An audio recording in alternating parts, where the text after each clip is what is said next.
Students, my self अभिषेक अग्रवाल और स्वागत करता हूं आपका आप ही के चैनल मैग्नेट ब्रेन्स पर। क्लास 12 की ऑर्गेनिक केमिस्ट्री का महत्वपूर्ण चैप्टर जो हमने स्टार्ट किया है जिसका नाम है haloalkanes and haloarenes. इसमें अभी तक बच्चों हम क्या देख चुके हैं कि कैसे हेलो एल्केन्स को आप प्रिपेयर कर सकते हो और हेलो एल्केन्स की फिजिकल प्रॉपर्टीज क्या होती है। अब इस वीडियो में बच्चों हम लोग हेलो एल्केन्स की केमिकल प्रॉपर्टीज का जिक्र करेंगे। और केमिकल प्रॉपर्टीज मतलब कि हेलो एल्केन्स कौन से रिएक्शन मैकेनिज्म को फॉलो करता है और किस तरीके से वो रिएक्शन मैकेनिज्म होता है, जिसमें हमने पिछले वीडियो में हालांकि बात कर ली है कि कोई भी हेलो एल्केन्स होगा वो सबसे ज्यादा रिएक्टिव होगा न्यूक्लियोफिलिक सब्स्टिट्यूशन रिएक्शन के प्रति। मतलब वो सबसे ज्यादा रिएक्शन का जो मैकेनिज्म फॉलो करेगा वो nucleophilic substitution reaction mechanism follow करेगा। और हमने देखा था कि न्यूक्लियोफिलिक सब्स्टिट्यूशन रिएक्शन क्या होती है। हमने क्लियर कहा था कि सब्स्टिट्यूशन का मतलब है एक एटम आएगा और दूसरा एटम जाएगा। अगर वो आने वाला एटम और जाने वाला एटम बेसिकली न्यूक्लियोफाइल हुआ, मतलब न्यूक्लियस लविंग हुआ, तो इसको हम बोल देंगे न्यूक्लियोफिलिक सब्स्टिट्यूशन रिएक्शन। और न्यूक्लियोफिलिक सब्स्टिट्यूशन रिएक्शन का जो मैकेनिज्म होता है वो दो तरीके से होता है। इस वीडियो में हम वही तरीके जानेंगे, जिसमें सबसे पहला तरीका होता है SN1 रिएक्शन। सबसे पहला तरीका होता है SN1 रिएक्शन, बहुत इंपॉर्टेंट है। अब यह न्यूक्लियोफिलिक सब्स्टिट्यूशन रिएक्शन का पहला तरीका है। अब इसका मतलब क्या है? अगर हम S की बात करें तो it stands for substitution. S का मतलब होता है सब्स्टिट्यूशन। N की अगर हम बात करें तो N स्टैंड्स फॉर न्यूक्लियोफिलिक और 1 का मतलब होता है यूनिमोलिकुलर। तो इस रिएक्शन का मतलब है सब्स्टिट्यूशन न्यूक्लियोफिलिक यूनिमोलिकुलर। अब देखो फुल फॉर्म से तो कुछ बहुत ज्यादा समझ में आएगा नहीं, लेकिन हां इतना मैं बता दूं कि ये रिएक्शन मैकेनिज्म न्यूक्लियोफाइल को सब्स्टिट्यूट करेगी। न्यूक्लियोफाइल को सब्स्टिट्यूट करेगी। तो पहले दो वर्ड से तो वो क्लियर है कि ये न्यूक्लियोफाइल को सब्स्टिट्यूट होगा। और यूनिमोलिकुलर का क्या मतलब पड़ रहा है यहां पर कि रिएक्शन की मॉलिक्युलरिटी 1 होगी।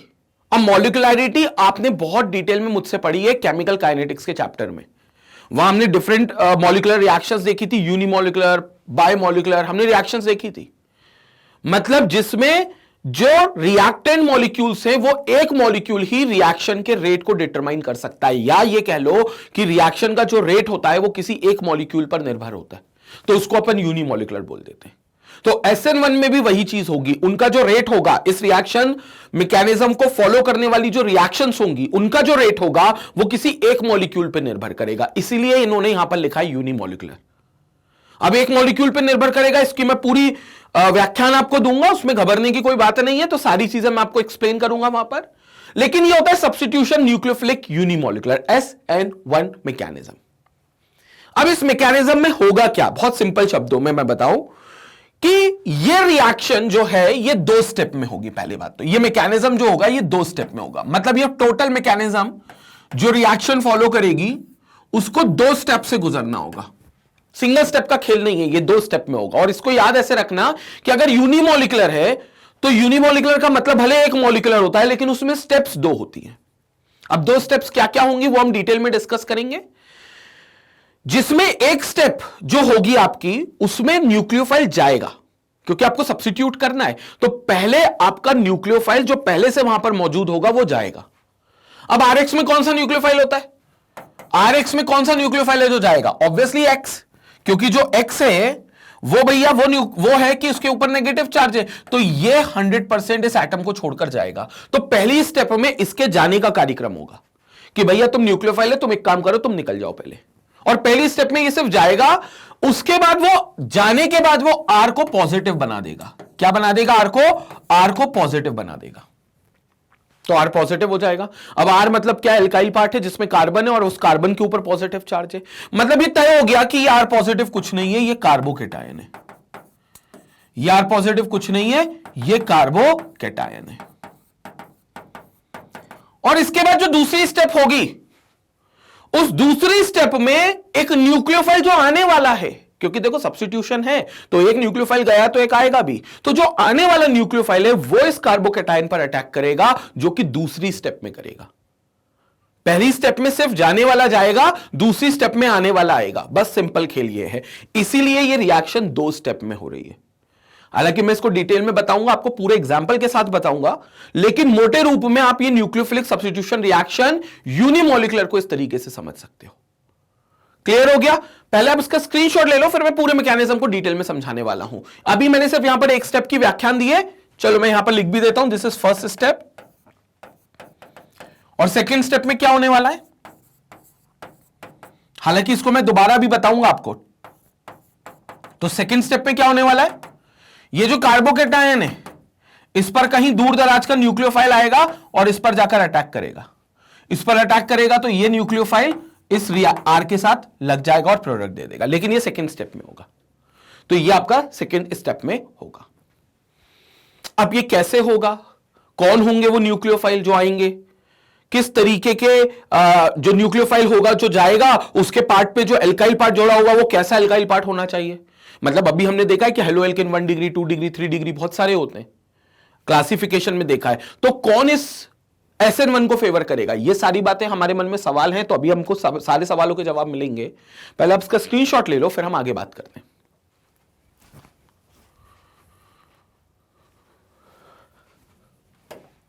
अब यहां पर देखेंगे, सो SN1 reaction, the alkaline hydrolysis of tertiary butyl bromide with aqueous KOH proceeds via SN1 mechanism. अब इतने क्लियर बताया है कि एग्जांपल दिया है कि जिसमें SN1 मैकेनिज्म लग रहा है, जैसे टर्ड ब्यूटाइल ब्रोमाइड उन्होंने बोल दिया।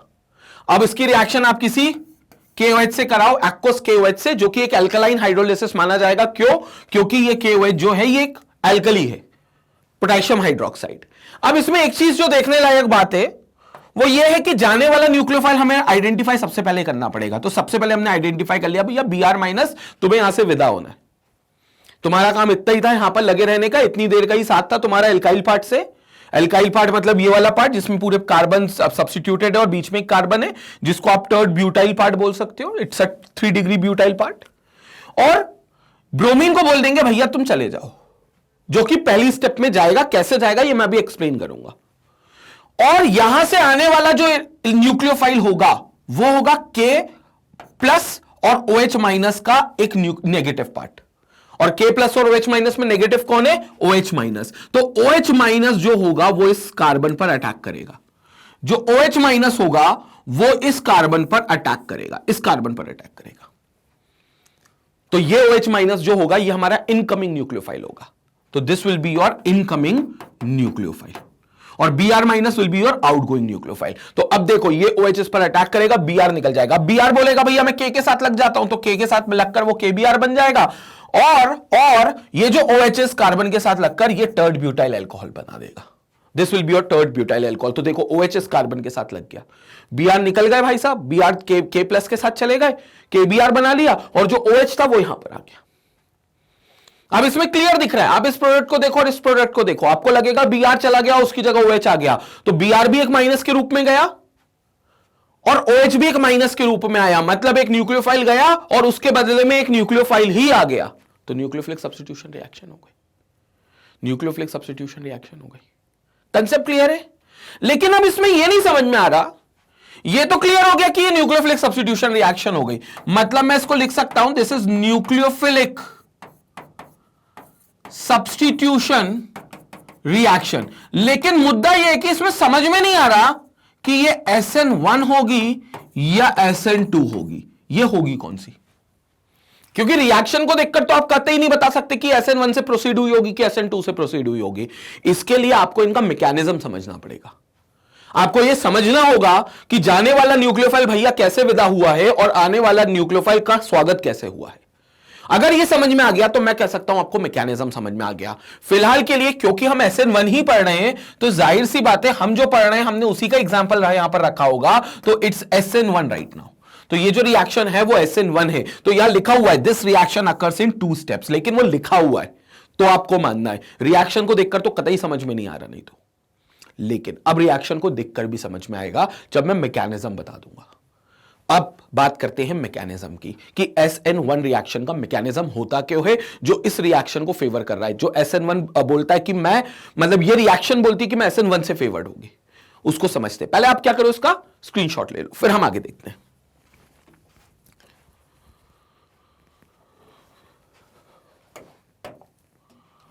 अब SN1 रिएक्शन के कुछ फैक्ट्स पहले देख लो। It is a two step reaction which proceeds via the carbocation intermediate। ये टू स्टेप रिएक्शन होगी जो कार्बोकेटायन के इंटरमीडिएट से होकर गुजरेगी। मतलब इसमें इंटरमीडिएट बनेगा जो कि कार्बोकेटायन होगा। ठीक है, अच्छी बात है ये। In the slow rate determining step, only one molecule of the substrate alkyl halide is involved.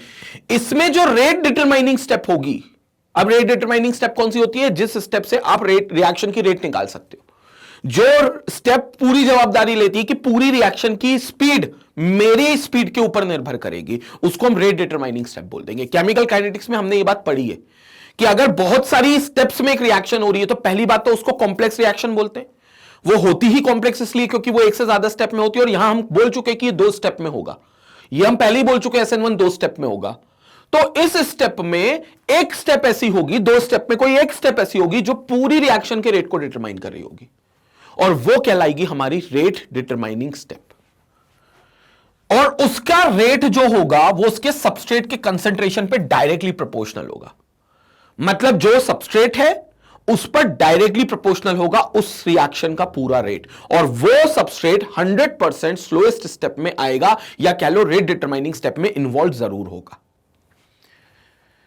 It is a unimolecular reaction, क्योंकि सिर्फ सबस्ट्रेट, एक ही सबस्ट्रेट पर पूरा रेट डिपेंड करेगा, तो it's a unimolecular reaction. And this reaction is usually carried out in the polar protic solvent, और ये reaction polar protic solvent में कैरी आउट होती है। अब मैं आपको पूरी डिटेल समझा देता हूं, इस रिएक्शन की पूरा मैकेनिज्म बेसिकली समझा देता हूं, और फिर मैं मैकेनिज्म समझाने के बाद वापस इस स्लाइड पर आऊंगा इसके पॉइंट समझाने। ये पॉइंट मैंने स्टार्टिंग में बता दिए सो दैट अपने मन में आप कुछ रख लो ताकि मैकेनिज्म को समझने में आसानी हो। और एक बार जब मैं पूरा मैकेनिज्म आपको बता दूंगा बच्चों, तो फिर इस पार्ट पर दोबारा आऊंगा और ये पूरे पॉइंट्स आपको दोबारा बताऊंगा। तो एक बार आप इसका स्क्रीनशॉट ले लो, आप एक ही बार ले लो, 2 बार वैसे मैं बताऊंगा ये पॉइंट, लेकिन आप स्क्रीनशॉट एक बार ले लो, इसका स्क्रीनशॉट लो। अब देखो मैं आपको मैकेनिज्म बता देता हूं, उसके बाद ना ये जो पॉइंट्स है ना ये और ज्यादा भी क्लियर हो जाएंगे आपको। पॉइंट से अपन मैकेनिज्म पहले देख लेते हैं। सो SN1 रिएक्शन का मैं मैकेनिज्म आपको बता देता हूं। यहां पर मैं आपको मैकेनिज्म बताने वाला हूं SN1 रिएक्शन का कि मैकेनिज्म क्या होगा। ठीक है, सबसे पहले मैं जनरल मैकेनिज्म बता रहा हूं। तो जनरल जब हम बात करते हैं ना तो हम R ले लेते हैं और X ले लेते हैं, उसको डिफाइन नहीं करते।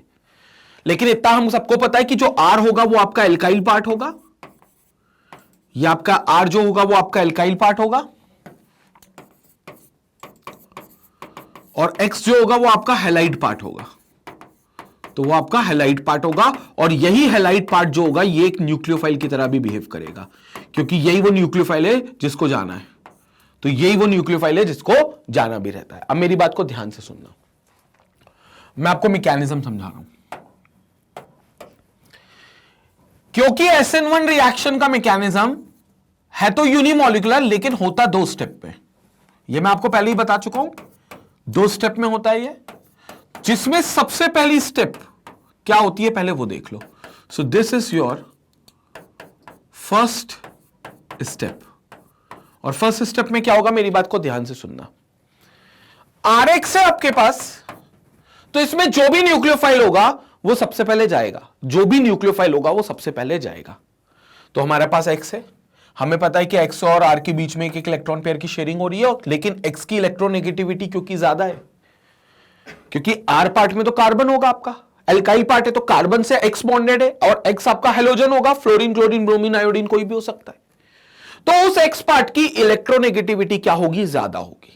और अगर इलेक्ट्रोनेगेटिविटी ज्यादा है तो भैया ये X पार्ट अपना इलेक्ट्रॉन तो छोड़ो, R का भी इलेक्ट्रॉन साथ में लेकर जाएगा। अपना तो लेकर गया ही गया, R का इलेक्ट्रॉन भी लेकर गया, और जब R का इलेक्ट्रॉन लेकर गया तो ये X पूरी तरीके से अपना आपको माइनस पार्ट लेकर जाएगा। तो this X will take out, will become minus, and this R will become positive. हालांकि जब वो इनिशियली बॉन्ड तोड़ रहा होगा तो कंप्लीट नेगेटिव नहीं आएगा, तब एक पार्शियल नेगेटिव आएगा और तब पार्शियल पॉजिटिव आएगा। और जैसे जैसे बॉन्ड टूटता जाएगा इनके ऊपर की चार्ज की इंटेंसिटी बढ़ती जाएगी, और अल्टीमेटली X R का साथ छोड़ देगा। X R का साथ छोड़ेगा तो देख लो प्रोडक्ट क्या बनाएगा, प्रोडक्ट बनाएगा R positive and X will be completely negative. X will be completely negative. तो R प्लस हो गया और X माइनस हो गया। यह पहली स्टेप में हो रहा है, और पहली स्टेप में एक न्यूक्लियोफाइल ऊपर ये सब तमाशा देख रहा है, वो बोल रहा है अरे आराम से इनको लड़ने भिड़ने दो, जिसको अलग होना है वो अलग हो जाए, जिसको साथ रहना है वो साथ रह ले, फिर मैं अपना अपना रंग दिखाऊंगा। ये न्यूक्लियोफाइल तो ये सोच रहा है। ये न्यूक्लियोफाइल का तो अभी कोई रोल ही नहीं है इस समय। ये तो बैठे बैठे पॉपकॉर्न खा रहा है, तमाशा देख रहा है कि अच्छा भैया क्या हो क्या रहा है, देखे तो सही। तो पहली स्टेप में इस न्यूक्लियोफाइल का कोई रोल नहीं है सिर्फ, और ये न्यूक्लियोफाइल कौन था? इनकमिंग न्यूक्लियोफाइल की बात कर रहा हूं, ठीक है। ये था एक्स जो चला गया, जो कि एक हमारा आउटगोइंग न्यूक्लियोफाइल था, जो कि हमारा एक आउटगोइंग न्यूक्लियोफाइल था। तो भैया विदा हो गया, निकल गया। ये निकल गया ये तो ठीक, लेकिन अपने पीछे ये अल्काइल पार्ट के ऊपर पॉजिटिव चार्ज छोड़कर गया। कौन सा चार्ज? Positive charge. और ये पॉजिटिव चार्ज इस अल्काइल पार्ट में कार्बन के ऊपर है। किसके ऊपर है? कार्बन के ऊपर है। मतलब एक्चुअली ये जो चीज वो छोड़कर गया है ये एक कार्बोकेटायन है, ये एक कार्बोकेटायन है, जिसको मैं इस रिएक्शन का इंटरमीडिएट घोषित कर दूंगा। क्या घोषित कर दूंगा? इंटरमीडिएट। क्यों? इंटरमीडिएट होते क्या है? पहले तो रिएक्टेंट से अगर प्रोडक्ट में जाते हुए बीच में कोई फ्रैक्शन ऑफ अ सेकेंड के लिए भी कह लो कोई प्रोडक्ट बनता है, तो उस प्रोडक्ट को मैं इंटरमीडिएट प्रोडक्ट बोल देता हूं। क्या बोल देता हूं? Intermediate product. वो नहीं है ना, तो क्या वो इस बात पर निर्भर नहीं करता कि वो स्टेबल है कि अनस्टेबल है। वो तो जाहिर सी बात है अनस्टेबल है, अदरवाइज रिएक्शन वहीं खत्म हो जाती अगर वो प्रॉपरली स्टेबल होता तो रिएक्शन तो अल्टीमेटली प्रोडक्ट बनाएगी, लेकिन बीच में रिएक्शन ने कहीं हॉल्ट लिया, ये समझ लो। और जिस पॉइंट पर रिएक्शन ने कहीं हॉल्ट लिया वो पॉइंट को हम बोल देंगे, उस प्रोडक्ट को हम बोल देंगे इंटरमीडिएट प्रोडक्ट, जो SN1 के केस में एक कार्बोकेटायन होता है। क्या होता है? Carbocation. This is an intermediate. Example देता हूं इंटरमीडिएट का। जैसे मानकर चलो आप मुंबई से केरला जा रहे हो वाया ट्रेन, और मुंबई से केरला में ट्रेन ने एक पर्टिकुलर स्टेशन पर कुछ देर के लिए हॉल्ट किया। अल्टीमेट डेस्टिनेशन तो उसकी केरला थी। केरला में मान लो एर्नाकुलम जाना है आपको, तो मुंबई से एर्नाकुलम जब आप जा रहे हो तो मान लो बीच में पुणे स्टेशन पड़ा और पुणे स्टेशन पर आपकी ट्रेन रुकी। तो मुंबई से एर्नाकुलम तक जर्नी के दौरान हम कह सकते हैं कि पुणे स्टेशन जो था वो इंटरमीडिएट स्टेशन था। वो एक ऐसा स्टेशन था जो बीच में पड़ा, जिसको हम इंटरमीडिएट स्टेशन बोल सकते हैं। तो वैसे ही जब हम रिएक्टेंट से प्रोडक्ट पे जाते हैं तो रिएक्शन कहीं रुकती है, और जिस प्रोडक्ट पे रुकेगी थोड़े टाइम के लिए ही वो इंटरमीडिएट प्रोडक्ट कहलाएगा, जो इस खेल में कार्बोकेटायन है। मैं ये नहीं कह रहा कि ये बहुत स्टेबल है। अगर ये स्टेबल होता तो रिएक्शन यहीं खत्म हो जाती, लेकिन ये रिएक्शन आगे चलकर प्रोडक्ट हमको देगी। मतलब ये उतना स्टेबल नहीं है जितना एक्चुअली प्रोडक्ट है, लेकिन चूंकि रिएक्शन कुछ देर यहां रुक रही है तो ये इंटरमीडिएट। और पहली स्टेप में हमें इंटरमीडिएट मिल गया। ये पहली स्टेप है जिसमें हमें इंटरमीडिएट मिल गया, तो ये एक स्टेप खत्म हो गई। अब दूसरी स्टेप, सेकंड स्टेप में क्या होने वाला है, ध्यान से देखेंगे। सेकंड स्टेप में क्या होने वाला है, ये बात ध्यान से देखेंगे। सेकंड स्टेप में जो न्यूक्लियोफाइल तमाशा देख रहा था पहले कि यार ये लोग, इनको लड़ने भिड़ने दो, इनको अलग होने दो, अब वो न्यूक्लियोफाइल वर्किंग में आएगा। अब वो प्रोएक्टिव होगा, और सेकंड स्टेप में उसी न्यूक्लियोफाइल का काम है। क्योंकि उस न्यूक्लियोफाइल को अब क्या दिख रहा है, उस न्यूक्लियोफाइल को अब दिख रहा है कि सर अब ना R पॉजिटिव आपने बना दिया। उस न्यूक्लियोफाइल को कौन दिख रहा है? R positive. तो वो न्यूक्लियोफाइल तुरंत न्यूक्लियोफाइल होने के नाते, वो न्यूक्लियोफाइल तुरंत न्यूक्लियोफाइल होने के नाते इस R पॉजिटिव पर अटैक करेगा। क्योंकि वो बोलेगा भैया मैं तो न्यूक्लियोफाइल हूं, और मैं तो चाहता ही हूं कि किसी कहीं न्यूक्लियस जैसी चीज मिले। न्यूक्लियस जैसी चीज मतलब कोई पॉजिटिव चार्ज मिले, तो मैं तुरंत अटैक कर लूंगा। और वो उसको जैसे ये कार्बोकेटायन बनता हुआ मिलेगा, सेकेंड स्टेप में वो उसको न्यूक्लियोफाइल उस R पॉजिटिव को अटैक कर लेगा, और अटैक करके वो R और न्यूक्लियोफाइल का एक प्रोडक्ट बना देगा। ये फाइनली हमारा प्रोडक्ट बन गया। क्या बन गया? एक R और एक न्यूक्लियोफाइल का एक प्रोडक्ट बना देगा, और ये फाइनली हमारा प्रोडक्ट बन गया। तो इस तरीके से सेकंड स्टेप में हमें वो प्रोडक्ट मिला, लेकिन सेकंड स्टेप में जो इंटरमीडिएट बना था वो डिस्ट्रॉय हो गया। मतलब जो फर्स्ट स्टेप में इंटरमीडिएट बना था वो सेकंड स्टेप में आते हुए डिस्ट्रॉय हो गया, क्योंकि न्यूक्लियोफाइल ने उसको अटैक करके उसको प्रोडक्ट में कन्वर्ट कर दिया। तो मतलब इंटरमीडिएट पूरी रिएक्शन में बना था पहली स्टेप में, लेकिन खपत हो गई उसकी सेकंड स्टेप में, तो इंटरमीडिएट वहीं के वहीं खत्म हो गया। क्लियर हो गया? इंटरमीडिएट कभी भी फाइनल प्रोडक्ट में नहीं आएगा, वो वहीं के वहीं खत्म हो जाएगा, बस एक स्टेप में बनेगा तो दूसरी स्टेप में वो निपट जाएगा। और फाइनली हमें एक हमारा प्रोडक्ट मिल गया, कौन? RNU। ये हमारा एक और प्रोडक्ट है जिसमें R के साथ एक न्यूक्लियोफाइल लगा हुआ है, लेकिन ये न्यूक्लियोफाइल अब X वाला न्यूक्लियोफाइल नहीं है। तो हम कह सकते हैं एक न्यूक्लियोफाइल गया और उसकी जगह कोई दूसरा न्यूक्लियोफाइल आ गया, क्योंकि X जो गया था वो भी तो एक न्यूक्लियोफाइल ही था, और उसकी जगह कोई दूसरा न्यूक्लियोफाइल आ गया, तो इसको बोल दोगे आप न्यूक्लियोफिलिक सब्स्टिट्यूशन रिएक्शन। कौन सी? Nucleophilic substitution reaction. क्लियर हो गई मेरी बात? अब इसमें सवाल यह होता है सबसे पहले कि इसको यूनिमोलिकुलर क्यों बोला जाता है? क्यों इसको यूनिमोलिकुलर बोला जाता है? न्यूक्लियोफिलिक सब्स्टिट्यूशन तो समझ में आ गई, 2 स्टेप में हो रही है, ये भी समझ में आ रही है, लेकिन ये 1 का मतलब क्या है? क्यों मैंने कहा कि 1 का मतलब है यूनिमोलिकुलर, मतलब ये रिएक्शन यूनिमोलिकुलर है। अब यूनिमोलिकुलर है क्यों? क्योंकि मेरी बात को समझना, ये यूनिमोलिकुलर इसलिए क्योंकि इस रिएक्शन में जो रेट डिटरमाइनिंग स्टेप है, रेट डिटरमाइनिंग स्टेप है, उसमें कोई एक ही मॉलिक्यूल जिम्मेदार है रिएक्शन को करवाने के लिए या रेट ऑफ रिएक्शन की डिपेंडेंसी के लिए। आप बोलोगे आप सर पहले बताओ रेट डिटरमाइनिंग स्टेप क्या होती है? पहले मेरी बात सुनो। ये 2 स्टेप है, इनमें से जो फर्स्ट स्टेप है, इन दोनों में से जो पहली स्टेप है वो 100% रेट डिटरमाइनिंग स्टेप है। कौन सी स्टेप है? Rate determining step. तो पहली स्टेप को आप रेट डिटरमाइनिंग स्टेप भी बोल सकते हो। अब कई लोग पूछेंगे सर आपको कैसे पता? तो मैं तो बोलूंगा मैं तो माट साहब हूं, मैं तो बच्चों को पढ़ाता ही हूं, तो मुझको तो पता होगी। तो बोलोगे नहीं नहीं सर वो वाली बात नहीं है, लेकिन हम कैसे जानेंगे कि रेट डिटरमाइनिंग स्टेप है? तो मैं आपको वो बता देता हूं। अच्छा, रेट डिटरमाइनिंग स्टेप को ना RDS भी बोलते हैं, RDS ये भी बोलते हैं। शॉर्ट में कई बुक्स में आप देखोगे, कई मॉड्यूल्स में आप देखोगे कि RDS लिखा हुआ है, तो it's a rate determining step. अब हमें कैसे पता चलेगी? तो सिंपल शब्दों में हमेशा जो स्लोएस्ट स्टेप होती है वो रेट डिटरमाइनिंग स्टेप होती है। हमेशा याद रखना बच्चों, जो स्लोएस्ट स्टेप होती है वो रेट डिटरमाइनिंग स्टेप होती है। तो रिएक्शन, ये केमिकल काइनेटिक्स में मैं बता चुका हूं, ये ऑर्गेनिक केमिस्ट्री से रिलेटेड टॉपिक नहीं है, लेकिन मैं फिर भी रिपीट कर रहा हूं आपको, जो भी स्लोएस्ट स्टेप होगी उसको आप रेट डिटरमाइनिंग स्टेप बोल दोगे, रेट डिटरमाइनिंग स्टेप, RDS। ये एक चीज हो गई। दूसरी चीज, हमें कैसे पता चलेगा कौन सी स्टेप स्लोएस्ट है? क्योंकि अगर स्लोएस्ट स्टेप पता चल गई तो वही रेट डिटरमाइनिंग स्टेप होगी, और सर बोल रहे हैं कि पहली स्टेप रेट डिटरमाइनिंग है, मतलब पहली स्टेप स्लोएस्ट स्टेप है, तो सर को कैसे पता कि पहली स्टेप स्लोएस्ट स्टेप है? मेरी बात को अब ध्यान से सुनना। वो स्टेप जिसमें कार्बोकेटायन बन जाता है, वो स्टेप जिसमें इंटरमीडिएट बनता है किसी भी रिएक्शन में, कोई ऐसी स्टेप अगर आपको मिल रही है जिसमें इंटरमीडिएट बनता है, 110% वो स्टेप स्लोएस्ट स्टेप होगी।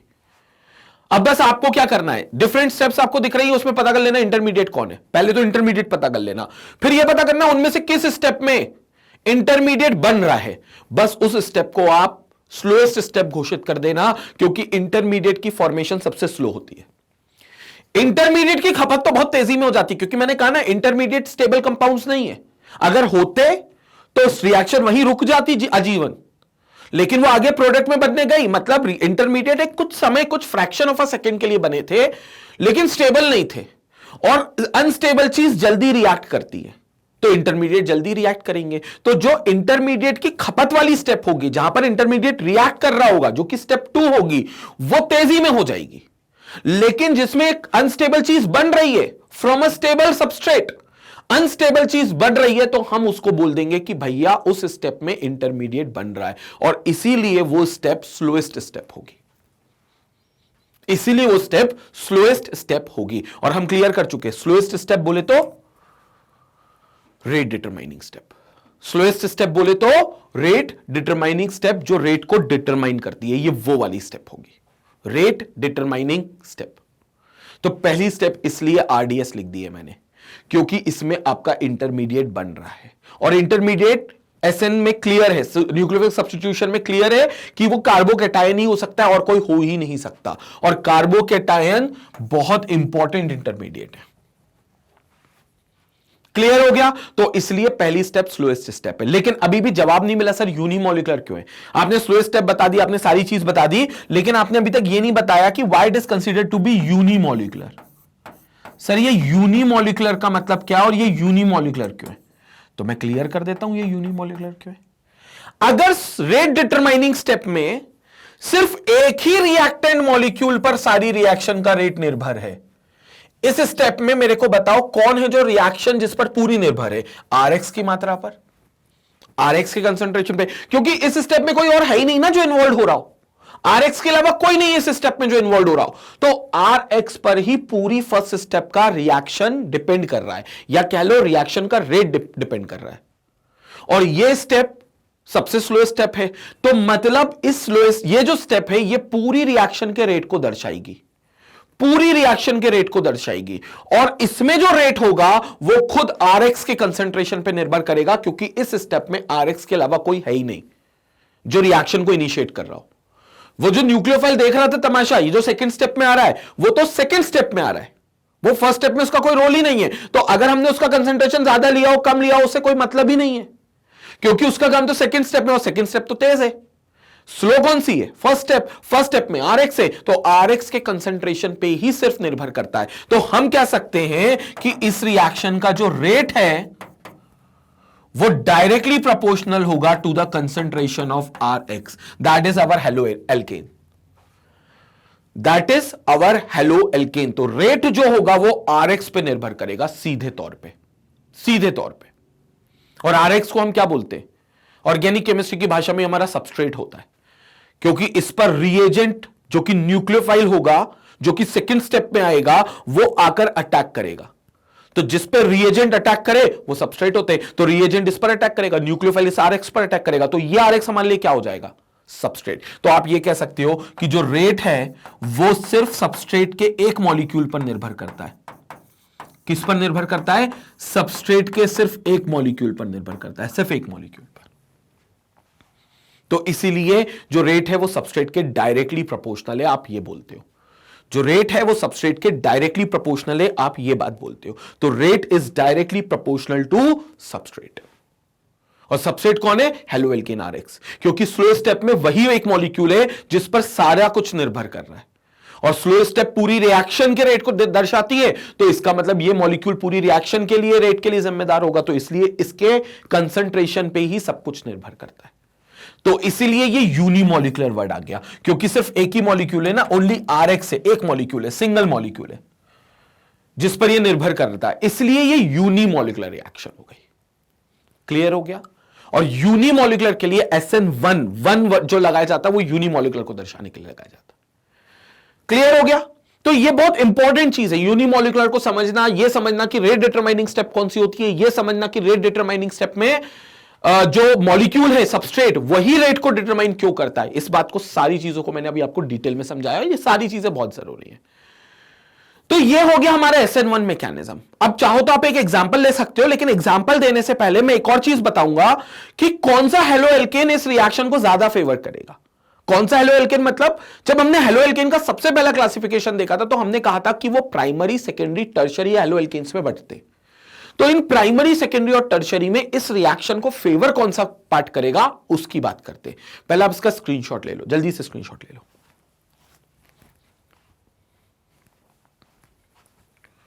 अब यहां पर देखेंगे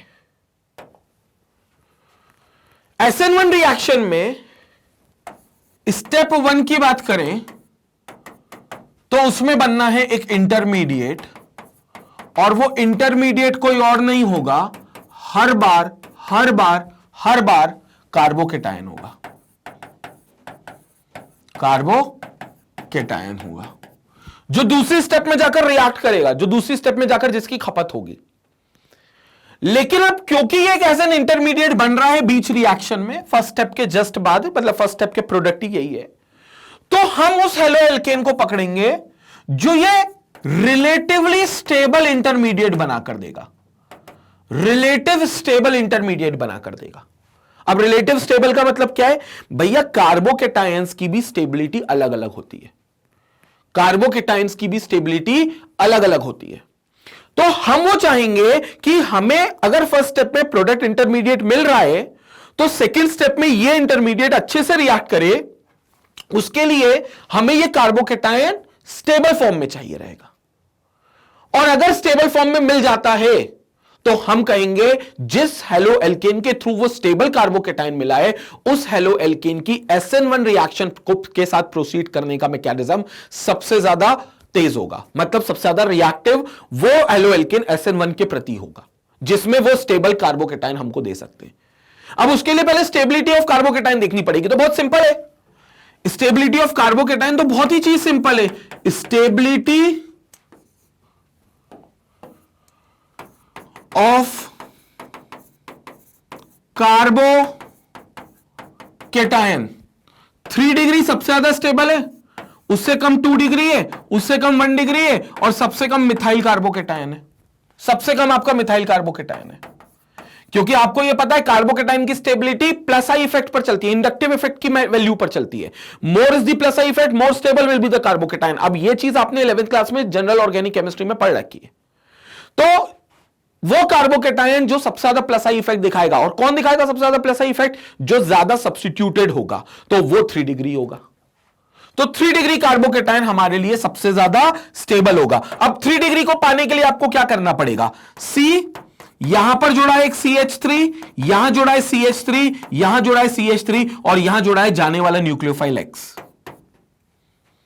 अब अगर मान लो ये न्यूक्लियोफाइल जाता है X जाने वाला, तो ये जाएगा नेगेटिव बनकर, तो इस कार्बन को बना जाएगा पॉजिटिव। तो ये कार्बन कैसा पॉजिटिव है? CH3 CH3 CH3 and this will acquire a positive charge. हम ये कह सकते हैं कि भैया ये 3 डिग्री कार्बोकेटाइन है।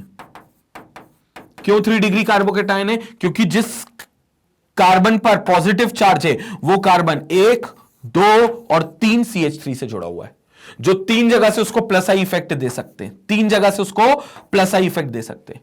तो ये कार्बन पे जो पॉजिटिव चार्ज की इंटेंसिटी है थोड़ी सी कम की जा सकती है, और इस कार्बन पर अगर पॉजिटिव चार्ज की इंटेंसिटी थोड़ी सी कम की जा सकती है, मतलब ये कार्बन कार्बोकेटाइन स्टेबल हो सकता है। तो फिर ये वाला halo alkane SN1 reaction mechanism के लिए सबसे बेस्ट माना जा सकता है, सबसे बेस्ट माना जा सकता है। लेकिन अगर वही मान लो आपके पास CX होता, यहां पर H होता, यहां H होता और यहां H होता। अब मेरे को बताओ, ये X यहां से चला जाता माइनस बन के, तो इस कार्बन को क्या बना जाता? इस कार्बन को बना जाता प्लस। तो ये H, ये H और यहां पर इसको बना जाता ये प्लस। तो ये कार्बोकेटाइन भी बना, लेकिन इस कार्बोकेटाइन के साथ एक भी कार्बन नहीं है जो इसके प्लस चार्ज की इंटेंसिटी को कम कर सके। यानी कि कोई भी ऐसा पार्ट नहीं है जो प्लस आई इफेक्ट दिखा सकते, क्योंकि हाइड्रोजन कभी भी प्लस आई इफेक्ट नहीं दिखाएंगे। कार्बन दिखा सकता है लेकिन हाइड्रोजन नहीं दिखाता। तो यहां जो बनेगा ये सिर्फ मिथाइल कार्बोकेटाइन होगा, जो लीस्ट स्टेबल होगा। इसलिए ऐसा हेलो एल्केन जो कि मिथाइल हेलोमीथेन जिसको मैं बोल सकता हूं, मिथाइल हैलाइड जिसको बोल सकता हूं, ऐसा हेलो एल्केन SN1 रिएक्शन के थ्रू प्रोसीड नहीं होगा। ये नहीं होगा क्योंकि ये स्टेबल कार्बोकेटाइन नहीं दे रहा। हमें वो चाहिए जो कार्बोकेटाइन स्टेबल दे। हम उसी हेलो एल्केन को बढ़िया मानेंगे कि अच्छा भैया ये रिएक्शन दिखा सकता है, तो वही कार्बोकेटाइन हमारे लिए सबसे बेस्ट माना जाएगा जो स्टेबल होगा। और वो स्टेबल कार्बोकेटाइन जिस हेलो एल्केन से बनेगा, हमारे लिए वो हेलो एल्केन सबसे अच्छा माना जाएगा SN1 रिएक्शन मैकेनिज्म के प्रति।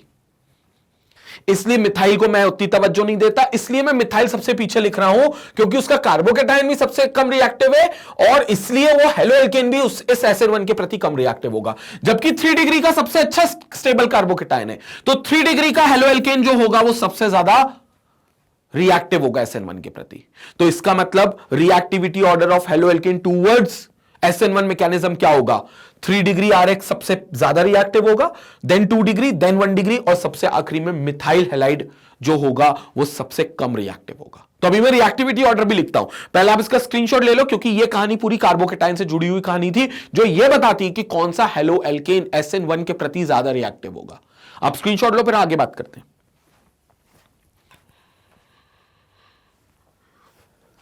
यहां पर अब देखेंगे, अब reactivity order, this is reactivity order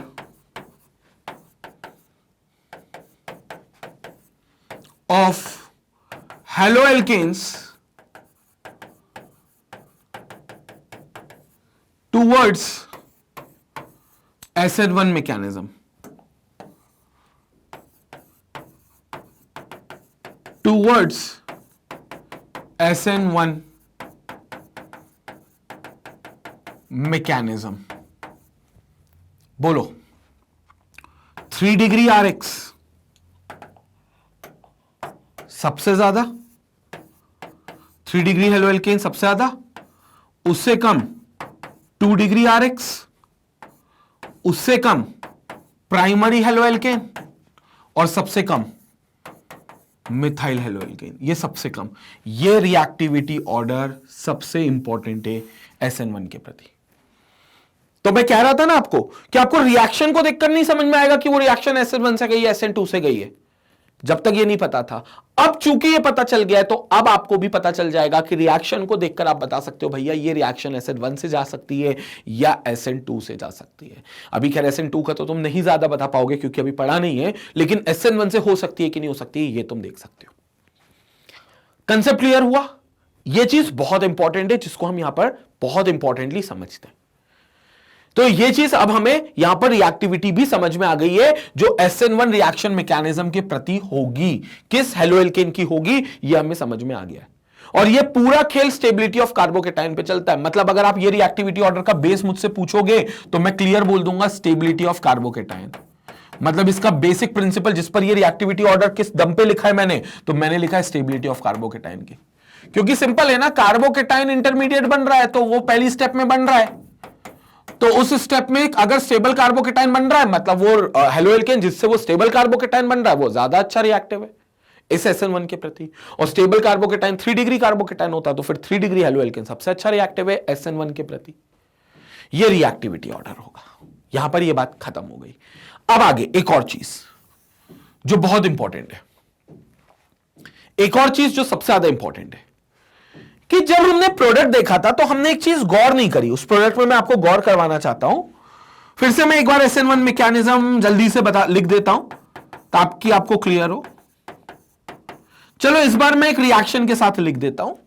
मैं कहता हूं मेरे पास एक कार्बन है, ये H है, ये H है, या चलो CH3 ले लेते हैं, ये भी CH3 ले लेते हैं और ये भी CH3 ले लेते हैं, ठीक है। और यहां पर लगा देते हैं एक X जो कि जाने वाला न्यूक्लियोफाइल होगा। और X को भी मैं इस बार डिफाइन कर देता हूं, मैं लिख देता हूं इसको Cl, ठीक है। चलो प्लस किससे रिएक्शन करा रहे हैं? OH माइनस से। तो पहली स्टेप में तो OH माइनस का कोई रोल ही नहीं है। भले तुम लिख दो ये दिखाने के लिए कि रिएक्शन है, लेकिन रिएक्शन जो पहली स्टेप में होगी फर्स्ट स्टेप में वो सिर्फ इसके कंसेंट्रेशन पे निर्भर करेगी। तो पहली स्टेप में तो क्या होगा, OH का कोई ऐसा काम ही नहीं है। तो पहली स्टेप में सीधा सीधा ये बनेगा C, ये बनेगा CH3, ये बनेगा CH3, ये बनेगा CH3 और ये कार्बन पर प्लस चार्ज आएगा क्योंकि ये Cl माइनस चार्ज लेकर निकल जाएगा। अब मेरा सवाल ये पहला, तो क्या ये स्टेबल कार्बोकेटाइन है? हां सर ये बिल्कुल स्टेबल कार्बोकेटाइन है। बढ़िया बात है क्योंकि 3 डिग्री है तो मतलब ये रिएक्शन अच्छी होगी। और ये पहली स्टेप हुई है, जस्ट अभी पहली स्टेप हुई है, ठीक है। पहली स्टेप यहां खत्म। अब मैं यहां बताना चाहता हूं दूसरी स्टेप, यही बता रहा हूं दूसरी स्टेप। तो ये पहली स्टेप थी, अब वो दूसरी स्टेप। क्या होगा दूसरी स्टेप में? सर ये जो आपने कार्बोकेटाइन बनाया है CH3 CH3 CH3 with a positive charge, इस पर हमारा न्यूक्लियोफाइल कौन लिया था सर आपने, जो यहां पर आपने इरेज कर दिया, फिर OH माइनस। तो उस OH माइनस की अटैकिंग होगी। बहुत बढ़िया।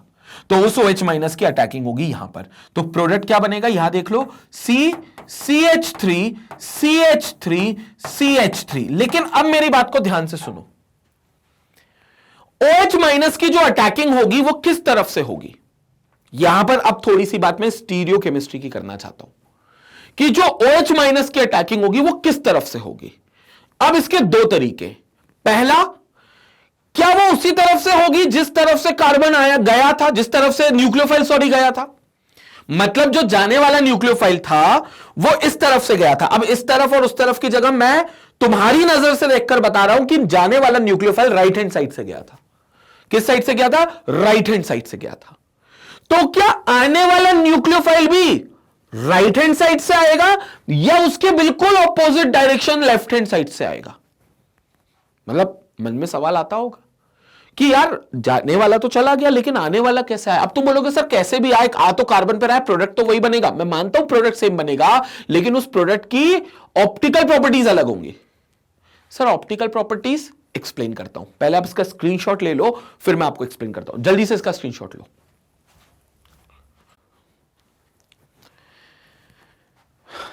अब मैं ये बता रहा हूं कि ऑप्टिकल प्रॉपर्टीज पे क्या अंतर पड़ेगा। पहले मेरी बात को समझ लो। खेल इस बात का कि ये OH माइनस इस पर अटैक कैसे करेगा, ठीक है। खेल तो ये ऊपर वाला तो खत्म हो चुका है, तो ऊपर वाले को तो मैं इरेज कर सकता हूं, तुम स्क्रीनशॉट भी ले चुके हो, बढ़िया बात है। तो इसको मैं इरेज कर देता हूं। अब मेरी बात को यहां पर ध्यान से सुनना, यहां पर देखते हुए चलना, ठीक है। सेकेंड स्टेप को थोड़ा सा खुलकर बता रहा हूं। ये कार्बन है, ये CH3 है, ये CH3 है, और थोड़ी देर के लिए मान लो कि ये CH3 है और ये CH3 है, ठीक है। ये दोनों स्पेस थोड़ी सी खाली छोड़ता हूं और बोलता हूं भैया इनकमिंग न्यूक्लियोफाइल जो OH माइनस है उसको अटैक करना है। तो देखो जाने वाला X तो यहां से गया था, अगर तुम्हें याद हो तो जाने वाला X तो यहां से गया था और अब तो जा चुका है, तो कोई डर तो है नहीं। डर किस बात का? SN2 में एक्सप्लेन करूंगा कि डर होता है इस न्यूक्लियोफाइल का, इस OH माइनस को, लेकिन अब वो X तो चला गया, तो ये OH माइनस खुले शेर की तरह है, यहां से आए, यहां से आए, कहीं से भी आए, तो वो अटैक यहां से भी कर सकता है और वो अटैक यहां से भी कर सकता है। सर दोनों में अंतर क्या है? दोनों में प्रोडक्ट तो वही बनेगा कि जो कार्बन होगा उसके साथ OH जुड़ेगा। अंतर है क्योंकि अगर सामने से अटैक किया तो प्रोडक्ट कुछ इस तरीके से बनेगा,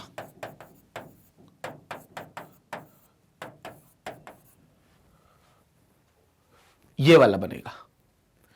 और अगर ऑपोजिट डायरेक्शन से अटैक किया, ऑपोजिट टू व्हाट, जहां से न्यूक्लियोफाइल गया है उसकी ऑपोजिट डायरेक्शन से अटैक किया, तो अगर उसकी ऑपोजिट डायरेक्शन से अटैक करेगा तो यहां CH3 आ जाएगा, यहां CH3 आ जाएगा, यहां CH3 आ जाएगा और यहां आ जाएगा OH। अब इन दोनों में अंतर है, इन दोनों में ऑप्टिकल प्रॉपर्टीज का अंतर है, क्योंकि ये दोनों जो कहलाएंगे, ये दोनों एक दूसरे के ऑप्टिकल आइसोमर्स कहलाएंगे। मतलब यहां पर स्टीरियो केमिस्ट्री का अंतर है, स्टीरियो केमिस्ट्री का। तो ये एक अलग प्रोडक्ट होगा और ये एक अलग प्रोडक्ट होगा। क्लियर हो गया? तो ये दोनों प्रोडक्ट आपके बहुत अलग अलग होंगे। तो अब सवाल है बनेगा कौन सा? तो मैं कहता हूं आपसे कि ये दोनों ही बनेंगे या दोनों की ही प्रोबेबिलिटी है बनने की, लेकिन सीधा यहीं से अटैक करना जहां से न्यूक्लियोफाइल गया है उसकी प्रोबेबिलिटी चूंकि ज्यादा है, तो वो आपका मेजर प्रोडक्ट बनेगा और जो दूसरा वाला होगा वो आपका माइनर प्रोडक्ट बनेगा। कौन सा? माइनर। तो एक बनेगा आपका मेजर, कौन सा वाला? कि भैया सामने के सामने ही अटैक कर ले, मतलब जहां से न्यूक्लियोफाइल गया, ज्यादा गणित मत लगा, जहां से न्यूक्लियोफाइल गया तू भी वहीं से अटैक कर ले, तो वो उसकी संभावना ज्यादा है, तो वो बनेगा मेजर प्रोडक्ट। और जो दूसरा वाला है वो है माइनर प्रोडक्ट। तो ये दोनों प्रोडक्ट आपके SN1 से बनेंगे और ये दोनों प्रोडक्ट जो पहला प्रोडक्ट था उसके रिलेशन में कहलाएंगे एनेंचियोमर्स। अब एनेंचियोमर्स क्या होता है ये तो हमने ऑप्टिकल 11th क्लास के जीओसी में बहुत डिटेल में पढ़ा था, तो हम एनेंचियोमर्स को कहानी पर यहां पर नहीं जा रहे हैं, लेकिन हम सिंपल ये जा रहे हैं कि ये वाला प्रोडक्ट पहले प्रोडक्ट के मुकाबले कहलाएगा रिटेंशन प्रोडक्ट, क्योंकि इसने अपना न्यूक्लियोफाइल की पोजीशन को रिटेन किया, रिटेंशन। और ये वाला कहलाएगा जो माइनर रूप में बन रहा है, यानी कि कम मात्रा में या कम संभावनाओं से बन रहा है, वो बनेगा इन्वर्जन प्रोडक्ट। इन्वर्जन प्रोडक्ट किसका इन्वर्जन? जो शुरुआत में हमारा हेलोएल्केन था उसके मुकाबले, क्योंकि उस हेलोएल्केन के मुकाबले ये उसका इन्वर्टेड प्रोडक्ट है। इन्वर्टेड मतलब ऑपोजिट, ऑपोजिट बोले तो उसमें न्यूक्लियोफाइल आपकी नजर से राइट हैंड साइड में था और यहां पर जो न्यूक्लियोफाइल आया है वो लेफ्ट हैंड साइड पर अटैक कर गया, इसलिए वो वाला, ये माइनर वाला इन्वर्जन और मेजर वाला रिटेंशन प्रोडक्ट बनेगा। एक्सप्लेन और कर देता हूं, पहले इसका पूरा स्क्रीनशॉट ले लो क्योंकि मैं ये पूरा इरेज कर दूंगा। फर्स्ट स्टेप में तो कोई रोल नहीं था, सेकंड स्टेप में ये कहानी थी कि OH माइनस कहां से अटैक करेगा, और मैं कह रहा हूं वो दोनों जगह से अटैक कर सकता है, बट हां सामने के सामने अटैक करना ज्यादा आसान है, तो वो मेजर प्रोडक्ट बनेगा। और OH माइनस से उम्मीद रखो कि वो ऑपोजिट डायरेक्शन से अटैक करेगा तो ऑपोजिट डायरेक्शन से अटैक करने में उसकी प्रोबेबिलिटी कम होगी। ये नहीं कह रहा अटैक नहीं कर सकता, कर सकता है, लेकिन संभावनाएं कम है, इसलिए वो कम मात्रा में बनेगा, यानी कि कह लो माइनर प्रोडक्ट बनेगा। तो दोनों प्रोडक्ट बनते हैं। क्लियर हो गया?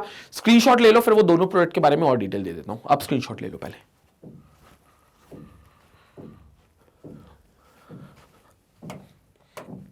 तो पहला देख लो, तुम्हारा ओरिजिनल प्रोडक्ट क्या था? तुम्हारा ओरिजिनल प्रोडक्ट कुछ ऐसा था। एक ही स्टेप में रिएक्शन को समझना। C ये था X, ये था CH3, ये था CH3 और ये था CH3, और X भी डिफाइन कर देते, क्लोरीन था। तो पहली बात तो ये वाला SN1 के थ्रू ही जाएगा, क्योंकि टर्ट ब्यूटाइल क्लोराइड है, तो सबसे अच्छी रिएक्शन ये दिखाएगा वो SN1 की ही दिखाएगा। So it undergoes SN1 mechanism. लेकिन SN1 मैकेनिज्म में ये दो प्रोडक्ट बनाएगा। पहला प्रोडक्ट C, किससे रिएक्शन किससे करा रहे हो, लेकिन वो भी तो लिखना पड़ेगा। चलो एक्वस KOH लिख देते अपन। So this is KOH which is in aqueous state. तो यहां पर OH माइनस जो होगा वो इनकमिंग न्यूक्लियोफाइल होगा जो इस पर अटैक करेगा। Reaction will proceed via SN1 mechanism, और SN1 से वो बनाएगी CH3 CH3 CH3 और यहां पर आ गया OH। ये प्रोडक्ट बनेगा एक major product. This is your major product. और एक और प्रोडक्ट बन सकता है, ये OH ऑपोजिट डायरेक्शन से अटैक कर सकता है। तो CH3 CH3 और CH3, और यहां आ गया आपका OH। तो ये एक और प्रोडक्ट की संभावना है जो बनेगा, जिसको आप बोल दोगे यहां से माइनर प्रोडक्ट। कौन सा? Minor product. तो ये आपका हो गया माइनर प्रोडक्ट। तो ये एक हो गया मेजर और एक हो गया माइनर। मुद्दा ये नहीं है कि मेजर क्या है माइनर क्या है, मुद्दा ये है कि जो मेन प्रोडक्ट था उसके मुकाबले ये प्रोडक्ट इन्वर्जन कहलाए, उसके मुकाबले ये प्रोडक्ट रिटेंशन कहलाएगा। पूछो क्यों रिटेंशन कहलाएगा? क्योंकि न्यूक्लियोफाइल ने अपनी पोजीशन को रिटेन रखा। पहले न्यूक्लियोफाइल आपकी नजर से राइट हैंड साइड पर था। अब मैं राइट इसलिए बोल रहा हूं क्योंकि मैं स्टीरियोकेमिस्ट्री पर जा नहीं रहा हूं, अदरवाइज वो जो अरेंजमेंट होगी वो उसकी एक 3D स्पेस की अरेंजमेंट होगी। तो लेकिन अभी आप इसको क्लियर देखकर बता सकते हो, ये भी इस तरफ है, और जो न्यूक्लियोफाइल ऐड हुआ है इनकमिंग न्यूक्लियोफाइल वो भी उसी तरफ है जिस तरफ पहले वाला न्यूक्लियोफाइल था। तो ये आपका रिटेंशन प्रोडक्ट हो गया। दूसरा, ये और ये आपके, ये जो दोनों हैं ये आपके इन्वर्जन प्रोडक्ट हो गए। कौन सा प्रोडक्ट हो गया? Inversion product. तो ये आपका इन्वर्जन हो गया।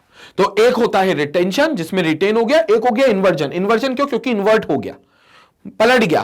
पहले न्यूक्लियोफाइल आपकी नजर से राइट हैंड साइड में था, अब आपकी नजर से लेफ्ट हैंड साइड में कार्बन के। तो ये इन्वर्जन प्रोडक्ट हो गया। इससे अंतर पड़ता है, इससे ऑप्टिकल एक्टिविटीज पर अंतर पड़ता है, इससे ऑप्टिकल प्रॉपर्टीज पर अंतर पड़ता है। क्लियर हो गया? वो सारे अंतर हमने स्टीरियोकेमिस्ट्री में डिटेल में डिस्कस करें 11th क्लास की जीओसी पार्ट में, तो वहां से आप देख सकते हो, और एल्स आपने ऑलरेडी 11th क्लास को में ये चीजें पढ़ रखी होंगी। क्लियर हो गया? तो ये चीजें यहां पर इंपॉर्टेंट है। ये खत्म होता है पूरा SN1 मैकेनिज्म। यहां पर मेरे जो पार्ट था समझाने का वो SN1 का पूरी तरीके से खत्म होता है, जिसमें हमने बहुत डिटेल में समझा है कि ये 2 स्टेप में क्यों होता है। हमने ये देखा पहली स्टेप में क्या होता है, दूसरी स्टेप में क्या होता है, फिर हमने ये देखा था इन दोनों स्टेप में रेट डिटरमाइनिंग स्टेप कौन सी है और क्यों इस रिएक्शन मैकेनिज्म को यूनिमोलिकुलर कहा जाता है। फिर हमने ये भी देखा था कि किस तरीके के अल्काइल हैलाइड इस SN1 रिएक्शन मैकेनिज्म के प्रति ज्यादा रिएक्टिव होंगे। ये सारी बातें अभी तक हमने इसमें देखी थी। अभी वही बातों को हम एक बार और रिकैप देखेंगे, क्योंकि इसमें आपकी स्लाइड्स हैं, तो उनको हम लोग एक बार और पॉइंट वाइज देखेंगे आपके नोट्स के लिए, आपके नोट्स को बेहतरीन करने के लिए। तो पहले इसका स्क्रीनशॉट ले लो, फिर मैं आगे आता हूं। स्क्रीनशॉट लो आप।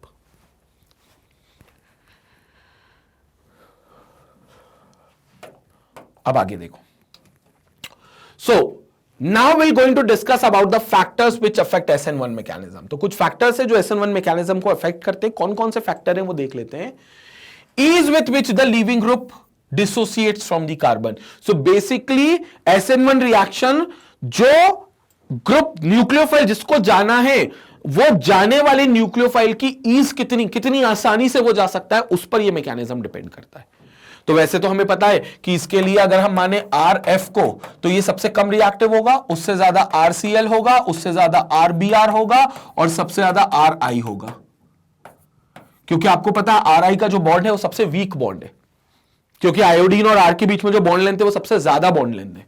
और सबसे ज्यादा बॉन्ड लेंथ है, सबसे वीक बॉन्ड है, तो सबसे पहले यही बॉन्ड टूटेगा। और अगर सबसे पहले यही बॉन्ड टूटा तो आरआई की रिएक्टिविटी सबसे ज्यादा होगी, इसकी रिएक्टिविटी सबसे ज्यादा होगी। ये एक चीज हो गई। दूसरी बात, the reactivity of the nucleophile has no effect on the rate of SN1 reaction. ये बहुत अच्छी बात बोली है। न्यूक्लियोफाइल की रिएक्टिविटी से कोई असर नहीं होगा। क्यों? क्योंकि न्यूक्लियोफाइल का, ये कौन सा न्यूक्लियोफाइल बोल रहा है? इनकमिंग न्यूक्लियोफाइल जो आएगा, ठीक है। वैसे भी न्यूक्लियोफाइल के रूप में, अकेले न्यूक्लियोफाइल के रूप में तो इनकमिंग न्यूक्लियोफाइल था। तो न्यूक्लियोफाइल का कोई असर नहीं होगा रिएक्शन के रेट पर, होना भी नहीं चाहिए, क्योंकि रिएक्शन का रेट तो पहली स्टेप से डिटरमाइन होता है। और पहली स्टेप में तो सिर्फ एल्काइल हैलाइड का रोल था, पहली स्टेप में तो सिर्फ एल्काइल हैलाइड का रोल था। इसका मतलब हमारे लिए रिएक्शन का रेट न्यूक्लियोफाइल की कंसंट्रेशन या न्यूक्लियोफाइल पर किसी भी प्रकार से निर्भर नहीं करता, सिर्फ एल्काइल हैलाइड पर निर्भर करता है, जो कि एक सिंगल मॉलिक्यूल है। इसलिए यूनिमोलिकुलर वर्ड का इस्तेमाल किया था। आगे, polar protic solvent having the high dielectric constant increases the rate of SN1 reaction. क्योंकि ये पोलर प्रोटिक सॉल्वेंट की प्रेजेंस में रिएक्शन होती है, तो अगर पोलर प्रोटिक सॉल्वेंट को अगर हमने यूज करा हाई डाइलेक्ट्रिक कांस्टेंट, तो ये SN1 रिएक्शन को तेज कर देगा। SN1 रिएक्शन की मैकेनिज्म जो होगी वो और स्पीड में होगी। And it depends on the stability of the carbocation. ये तो हम देख चुके, क्योंकि इंटरमीडिएट पहली स्टेप में कार्बोकेटायन बन रहा है, तो उसकी स्टेबिलिटी पर तो जाहिर सी बात है निर्भर करना चाहिए। So the order of reactivity of the alkyl halide towards SN1 reaction is decided on the basis of the stability of the carbocation formed. More the substitution on carbocation, more will be stability. हमें पता है carbocation कौन सा stable है, ये हम पहले ही देख चुके हैं कि 3 डिग्री कार्बोकेटायन सबसे ज्यादा, देन 2 डिग्री, फिर उससे कम 1 डिग्री और सबसे कम मिथाइल कार्बोकेटायन। इसका मतलब कार्बोकेटायन पर अगर सब्स्टिट्यूशन ज्यादा होगा और अल्काइल पार्ट का सब्स्टिट्यूशन ज्यादा होगा कार्बोकेटायन पर, तो वो SN1 रिएक्शन से ज्यादा प्रतिबद्ध रहेंगे, वो ज्यादा अच्छे से उसको फॉलो करेंगे। और इसका मतलब वो 3 डिग्री हेलो एल्केन से, क्योंकि 3 डिग्री कार्बोकेटायन मिल सकता है, तो वो ज्यादा रिएक्टिव होगा। तो इसका मतलब स्टेबिलिटी किसी भी अल्काइल हैलाइड की उनके द्वारा SN1 के प्रति उनके द्वारा बनने वाले कार्बोकेटायन की स्टेबिलिटी पर निर्भर करती है। सिंपल शब्दों में, किसी भी हेलो एल्केन की स्टेबिलिटी SN1 रिएक्शन के प्रति उसके द्वारा बनने वाले कार्बोकेटायन की स्टेबिलिटी पर निर्भर करती है। क्लियर हो गया? एक बार स्क्रीनशॉट ले ले, फिर स्टेबिलिटी ऑफ कार्बोकेटायन पर अगला पार्ट है जिसको हम डिटेल में डिस्कस करेंगे। पहले आप स्क्रीनशॉट ले लो इसका।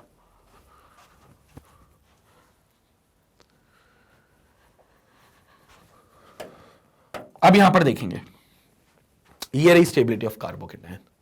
Since the tertiary carbocation has the highest number of the alkyl group, it has the highest stability. क्योंकि जितने ज्यादा ग्रुप होंगे कार्बोकेटायन से, उतना ज्यादा उनको प्लस आई इफेक्ट मिलेगा। मतलब उतना ज्यादा इलेक्ट्रॉन शिफ्ट होगा उस कार्बोकेटायन पर, उस कार्बन जिस पर पॉजिटिव चार्ज है, और पॉजिटिव चार्ज को शांत करेंगे। क्योंकि पॉजिटिव चार्ज क्या दर्शाते हैं? भैया इलेक्ट्रॉन कम है, लेकिन बगल के कार्बन उनको दिलासा देते उस कार्बन को कि भाई तू चिंता मत कर, हम लोग प्लस आई इफेक्ट दिखा रहे हैं, तेरे प्लस चार्ज को शांत कर रहे हैं। तो वो कार्बोकेटायन स्टेबल होता है। और ऐसे दिलासा देने वाले जितने लोग होंगे आसपास, जितने कार्बन होंगे उतना वो स्टेबल होगा, जितने कम कार्बन होंगे उतना वो कम स्टेबल होगा। तो ये देखो, मिथाइल कार्बोकेटायन सबसे कम है, उससे ज्यादा प्राइमरी कार्बोकेटायन ये है, उससे ज्यादा सेकेंडरी कार्बोकेटायन जो ये है, और सबसे ज्यादा टर्शरी कार्बोकेटायन स्टेबल है जो कि ये है। ये सबसे ज्यादा स्टेबल है, which is called your tertiary carbocation, क्योंकि इसके पास एल्काइल पार्ट 1 है, 2 है और 3 है। तो ये 3 जगह से प्लस आई इफेक्ट दिखा रहा है, जो कि इसके प्लस चार्ज को शांत करेगा, यानी कि इसको स्टेबल बनाएगा। और ये मिला होगा 3 डिग्री हेलो एल्केन से, क्योंकि ये प्लस इसलिए बना है क्योंकि यहां पर कभी एक्स हुआ करता था जो भाग गया, जो इसको छोड़कर जा चुका है। तो ये रो रहा है, बिलख रहा है, बोला मेरी बीवी भाग गई है। तो ये कार्बन लोग दिलासा दे रहे हैं इसको, तो रोएगा ही मत। और जितने लोग ज्यादा दिलासा देंगे उतनी हिम्मत बढ़ेगी इस कार्बन की, इसका रोना जल्दी चुप होगा। तो ये ज्यादा स्टेबल है। कंसेप्ट क्लियर हो गया? तो ये सारी चीजें बहुत जरूरी होती हैं ये समझने के लिए। तो फटाफट आप इसका स्क्रीनशॉट ले लीजिए, फिर उसके बाद आगे बात करते हैं।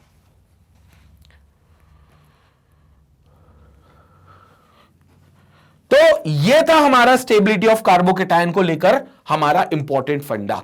अब आते हैं क्या कि higher the stability of carbocation, easier will be the formation of the alkyl halide and faster will be the reaction rate. तो उतना रिएक्शन रेट तेज होगा जितना कार्बोकेटायन हमको स्टेबल मिलेगा। Now the order of reactivity of the alkyl halide towards SN1 reaction is as follows. SN1 reaction के प्रति tertiary halides सबसे ज्यादा रिएक्टिव है, सेकेंडरी हैलाइड्स उनसे कम है, प्राइमरी हैलाइड सबसे कम है और मिथाइल हैलाइड सबसे कम है। अगर आप ऐसे जाते हो राइट टू लेफ्ट तो SN1 रिएक्शन की रिएक्टिविटी बढ़ती है। तो रिएक्टिविटी क्या होगी, लेफ्ट टू राइट जैसे आप दिखा रहे हैं एरो, अगर उस तरीके से जाते हो तो बढ़ती है। तो इसीलिए मैंने यहां पर लिखा था, आपको दोबारा लिख देता हूं। 3 degree alkyl halide, 3 degree alkyl halide सबसे ज्यादा stable, then 2 degree alkyl halide, then 1 degree alkyl halide and then primary alkyl halide. तो ये रिएक्टिविटीज अलग अलग है और इसमें 3 डिग्री एल्काइल हैलाइड सबसे ज्यादा रिएक्टिव है। क्लियर हो गया, क्योंकि ये जो फॉर्म करेगा 3 डिग्री कार्बोकेटाइन वो सबसे ज्यादा स्टेबल कार्बोकेटाइन फॉर्म करेगा, इसलिए SN1 के प्रति यही रिएक्टिविटी ऑर्डर है। तो this is the reactivity of alkyl halides. देख चुके हैं सारी चीजें, क्विक रिकैप इसको समझ लो। Reactivity of alkyl halides towards SN1 mechanism, towards SN1 mechanism, towards SN1 mechanism। Clear हो गया? जल्दी से इसका स्क्रीनशॉट लेंगे फिर हम लोग आगे देखते हैं।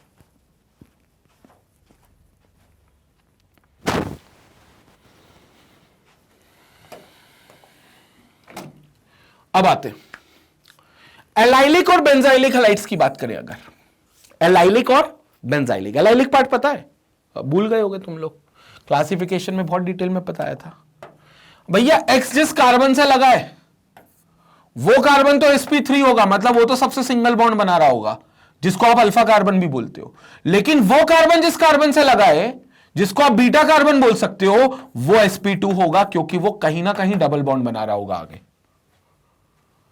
सिंपल, तो इसको आप एलाइलिक पार्ट बोलोगे। जैसे ये दिख रहा है आपको, ये X है, ये जिस कार्बन से लगा ये अल्फा है, अब ये तो सिंगल बॉन्ड बना रहा है, मतलब ये इसकी हाइब्रिडाइजेशन तो sp3 है अनडाउटेडली।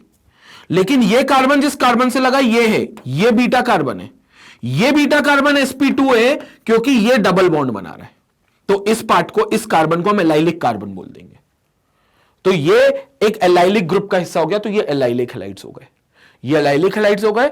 और बेंजाइलिक हैलाइड्स आपको पता है कि X जो होगा वो जिस कार्बन से लगा है वो अगेन अल्फा कार्बन है जो sp3 हाइब्रिडाइज्ड है, लेकिन वो कार्बन जिस कार्बन से लगा है बीटा कार्बन वो बेंजीन रिंग का हिस्सा होगा, और बेंजीन रिंग का हिस्सा होगा तो वो sp2 हाइब्रिडाइज्ड होगा। अगर वो बेंजीन रिंग का हिस्सा होगा तो वो sp2 हाइब्रिडाइज्ड हो जाएगा। तो this carbon will be sp2 hybridized. कैसा हाइब्रिडाइज्ड हो जाएगा? sp2 हाइब्रिडाइज्ड हो जाएगा वो, तो ये sp2 हाइब्रिडाइज हो जाएगा। कंसेप्ट क्लियर है? अब वो ये कह रहे हैं कि ये दोनों ही केस, बेंजाइलिक हैलाइड और एलाइलिक हैलाइड के, ये फॉलो करेंगे SN1 रिएक्शन मैकेनिज्म। SN2 करेंगे ही नहीं, SN2 तो खैर हमने पढ़ा भी नहीं अभी तक, लेकिन वो बोल रहे हैं कि SN1 ही करेंगे एलाइलिक हैलाइड। हमने कहा भैया ऐसी क्या जबरदस्ती है, मतलब ऐसा क्या एलाइलिक हैलाइड और बेंजाइलिक हैलाइड में कि ये SN1 ही फॉलो करते हैं। तो SN1, अच्छा कभी भी ये चीज ध्यान रखना, पहले मेरी बात को सुन लो, कि कभी भी कोई रिएक्शन अगर वो बोल रहे हैं SN1 से ही होगी, तो तुम सबसे पहले ना उसका कार्बोकेटाइन बनाकर देख लेना, क्योंकि SN1 में कार्बोकेटाइन बनेगा, और तुम ये देख लेना कि वो कार्बोकेटाइन स्टेबल है कि नहीं है। अब स्टेबिलिटी ऑफ कार्बोकेटाइन के बहुत सारे फंडे होते हैं जो तुमने 11th क्लास में पढ़े होंगे, नहीं पढ़े तो मेरे वीडियोस तुम देखते चलना। तो स्टेबिलिटी ऑफ कार्बोकेटाइन अगर तुम फॉलो करते हो, अगर वो फॉलो करते हैं और तुम वो बताते हैं कि नहीं हम लोग बहुत स्टेबल कार्बोकेटाइन बन रहे हैं, तो आंख बंद करके बोल देना सर ये SN1 रिएक्शन फॉलो करेंगे, क्योंकि SN1 का सिर्फ एक ही क्राइटेरिया फॉलो करने का, वो एल्काइल हैलाइड फॉलो कर सकता है जिसका कार्बोकेटाइन स्टेबल हुआ। जिसका भी कार्बोकेटाइन, और स्टेबल बहुत सारे फंडे हो सकते हैं, जैसे अभी मैंने प्लस आई इफेक्ट को बताया कि जितने ज्यादा प्लस आई इफेक्ट होंगे, जितने ज्यादा सब्स्टिट्यूएंट होंगे कार्बोकेटाइन के आसपास, उतना कार्बोकेटाइन स्टेबल होगा। तो this is one of the parameter जो कार्बोकेटाइन को स्टेबल घोषित करता है, but this is the only parameter, ये बिल्कुल गलत है। ये सिर्फ एकमात्र पैरामीटर नहीं है, तो कई पैरामीटर्स होते हैं जिससे आप स्टेबिलिटी ऑफ कार्बोकेटाइन बता सकते हो, दर्शा सकते हो। आपको बस वही कार्बोकेटाइन की स्टेबिलिटी को समझना है। अगर एल्काइल हैलाइड कोई ऐसा मिल रहा है जो स्टेबल कार्बोकेटाइन बना रहा है, तो आप समझ जाना कि वो alkyl halide SN1 reaction mechanism के प्रति रिएक्टिव होगा। SN1 रिएक्शन मैकेनिज्म के प्रति रिएक्टिव होगा, 100% रिएक्टिव होगा। बस आपको यह चीज देखनी है कि वो क्या स्टेबल है। अब अगर वो ये बोल रहे हैं कि एलाइलिक हैलाइड्स और बेंजाइलिक हैलाइड्स SN1 के प्रति रिएक्टिव हैं, तो 100% इनके द्वारा बनने वाला कार्बोकेटायन स्टेबल होगा। 100% इनके द्वारा बनने वाला कार्बोकेटायन स्टेबल होगा। क्योंकि देखो, पहले मैं लाइलिक पार्ट को समझा देता हूं। यहां पर एक बार स्क्रीनशॉट ले लो, क्योंकि मैं सारी चीजें इरेज कर दूंगा, तो ऐसा ना हो कि तुम्हारी कोई जरूरी चीज का लिखना तुम छोड़ दो, भूल जाओ। तो पहले तुम लिख लो, स्क्रीनशॉट ले लो। मैं ये स्लाइड चेंज नहीं करूंगा, लेकिन ये सब चीजें डिलीट करूंगा, ठीक है? तो स्क्रीनशॉट ले लो एक बार।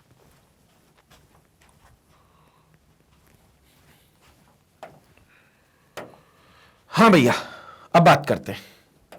उनने मुझको बोला एलाइलिक हैलाइड, कि एलाइलिक हैलाइड SN1 शो करेगा। तो मैंने कहा भैया एलाइलिक हैलाइड तुम एक बार आओ तो सही। तो बोलता ठीक है, आ जाता हूं, ऐसे चिल्लाने की जरूरत क्या है, बदतमीजी से बात नहीं करना मेरे से। बोला आ गया मैं। मैंने कहा बढ़िया बात है।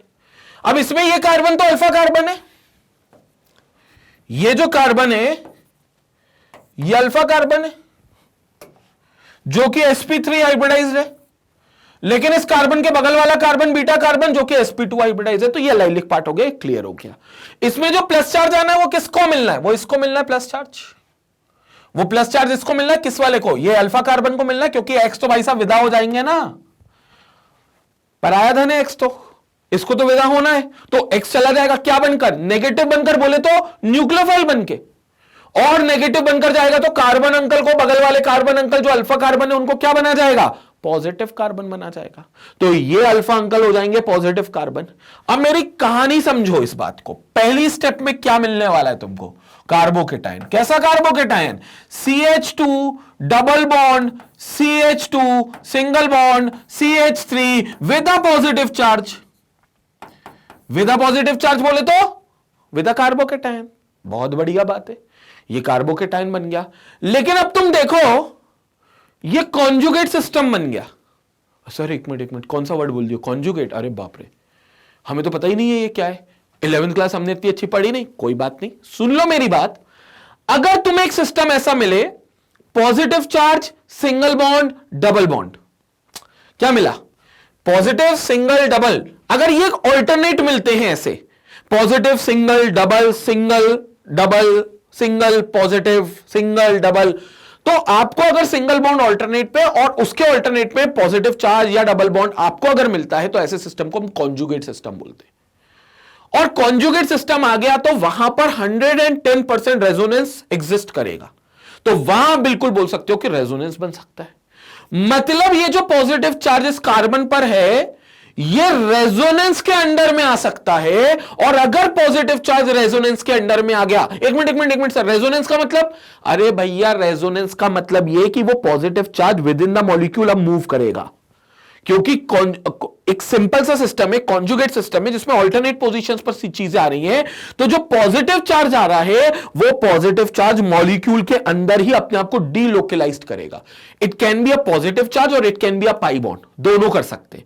बल्कि मैं तो कहता हूं फ्री रेडिकल भी करता है, और मैं तो कहता हूं नेगेटिव चार्ज भी करता है। अगर कोई पॉजिटिव, नेगेटिव, फ्री रेडिकल या पाई बॉन्ड, हम चारों की बात कर लेते हैं, ये कॉन्जुगेशन में आते हैं, तो ये रेजोनेंस दिखा सकते हैं। रेजोनेंस मतलब डीलोकलाइज्ड हो सकते हैं। जैसे अभी पॉजिटिव बोले मैं इस कार्बन पर बैठा हूं, तो बोलता है सर इस कार्बन पे मन नहीं लग रहा, मैं इसके बगल वाले कार्बन पे कूद जाता हूं, तो वो बगल वाले कार्बन पे भी आ सकता है, मॉलिक्यूल स्टेबल ही रहेगा। फिर वो बोले नहीं सर यहां पर गलत आ गया, मैं तो पहले ही ठीक था, तो वो वापस से पहले जा सकता है। अगर वो ऐसा कर सकता है, तो भैया पॉजिटिव चार्ज घूम रहा है अंदर ही अंदर। मतलब हम कह सकते हैं पॉजिटिव चार्ज उतना ज्यादा डिस्पर्स्ड है। डिस्पर्स मतलब समझ रहे हो, उतना ज्यादा फैल रहा है, मतलब उसको एक से ज्यादा जगह मिल रही है अपने आप को रखने के लिए। पॉजिटिव चार्ज एक से ज्यादा जगह अपने आप को अक्यूमुलेट कर सकता है। इससे कार्बोकेटाइन की स्टेबिलिटी बढ़ती है। क्योंकि पॉजिटिव चार्ज क्या था? कार्बन पे गरीबी का निशान। कार्बन पे इलेक्ट्रॉन नहीं, कोई इसका इलेक्ट्रॉन लेकर भाग गया, एक्स भाग गया उसके इलेक्ट्रॉन लेकर, तो कार्बन को गरीब बना गया पॉजिटिव चार्ज। अब ये गरीब कार्बन रो रहा है, बिलख रहा है। लेकिन अगर इसका पड़ोसी कार्बन बोलता है चल कुछ टाइम के लिए वो गरीबी मैं रख लेता हूं, क्योंकि पॉजिटिव चार्ज सरक कर उस कार्बन पर आ सकता है, तो मतलब वो कार्बोकेटाइन स्टेबल हो सकता है, मतलब वो कार्बोकेटाइन स्टेबल हो सकता है। वही स्टेबिलिटी यहां पर मिलेगी। पूछो कैसे? ये बॉन्ड वो बोलेंगे सर हम लोग यहां सरका लेते हैं, मतलब ये कार्बन बोलेगा यार ये तो बहुत अन्याय है, मैं इस कार्बन के साथ डबल बॉन्ड बना रहा हूं जबकि यहां मेरा एक भाई है जो कि पॉजिटिव चार्ज है, and this should be CH2, my mistake. तो ये CH2 होना चाहिए क्योंकि 5 बॉन्ड नहीं होने चाहिए कार्बन के, तो ठीक है, कॉमन सेंस लगा लेना, कोई दिक्कत नहीं है, लिखने में है।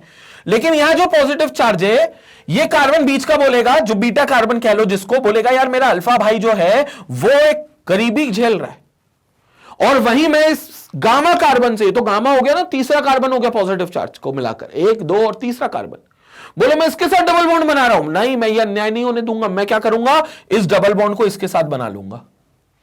तो ये क्या करेगा, अपना डबल बॉन्ड जो पहले इन दोनों के बीच में बन रहा था, वो इन दोनों के बीच में बनेगा। तो देखो देखो देखो देखो देखो, मजेदार चीज देखो, ये डबल बॉन्ड यहां पर शिफ्ट हो गया, तो मजेदार चीज यह हुई कि अब इन CH2 ध्यान से देखना, ये CH2 और इसके बीच में एक डबल बॉन्ड बन रहा है, और अब इसके साथ इसका एक सिंगल बॉन्ड बन रहा है जो कि CH2 है, लेकिन अब इसके ऊपर पॉजिटिव चार्ज आ गया। क्या आ गया इसके ऊपर? अब एक पॉजिटिव चार्ज। मेरी बात को समझ में आ रहा है? ये आपका CH वैसे होगा, तो ये आपका एक पॉजिटिव चार्ज आ गया। क्लियर हो गया? अब ये एक पॉजिटिव चार्ज आ गया, तो ये जो पॉजिटिव चार्ज आया, अब ये गरीबी झेल रहा है। पहले गरीबी इस कार्बन पे थी, फिर गरीबी इस कार्बन पर आ गई, तो देखो इस पर गरीबी आ गई प्लस चार्ज की। क्लियर हो गया? बीच में CH कर लेना, क्योंकि कार्बन के 5 बॉन्ड नहीं होते, वो फ्लो में लिखने में CH2 CH3 लिख जाता है, लेकिन अपना सेंस पूरी तरीके से प्रोएक्टिव रखना और इसको उतने 4 बॉन्ड बनाकर रखना। तो अब आते मुद्दे पर, जो पॉजिटिव चार्ज है वो अपने आप को चेंज कर रहा है। पहले गरीबी पहले कार्बन पे थी, फिर गरीबी तीसरे कार्बन पर, अब फिर इस कार्बन को तरस आएगा इस कार्बन पर, यार मैंने इसके साथ अन्याय कर दिया, मतलब वो तो अब खुश हो गया, उसको जो डबल बॉन्ड मिल गया, तो वो बोलेगा नहीं नहीं मैं गलत कर रहा हूं, मैं एक काम करता हूं, ये डबल बॉन्ड यहां सरका लेता हूं, और डबल बॉन्ड यहां सरकाएगा तो वापस डबल बॉन्ड यहां आएगा, लेकिन फिर गरीबी इस कार्बन पर आ जाएगी, इस कार्बन पर। मतलब होगा कुछ नहीं, ये डबल बॉन्ड झूलता रहेगा इन दोनों के बीच में, पहले और तीसरे के बीच में, पहले और तीसरे के बीच में, कभी पहले पर कभी तीसरे पर, कभी पहले पर कभी तीसरे पर, कभी पहले पर कभी तीसरे पर, झूलती रहेगी ये गरीबी। और अगर गरीबी बट जाती है तो गरीबी कम हो जाती है, कह लो ये बात।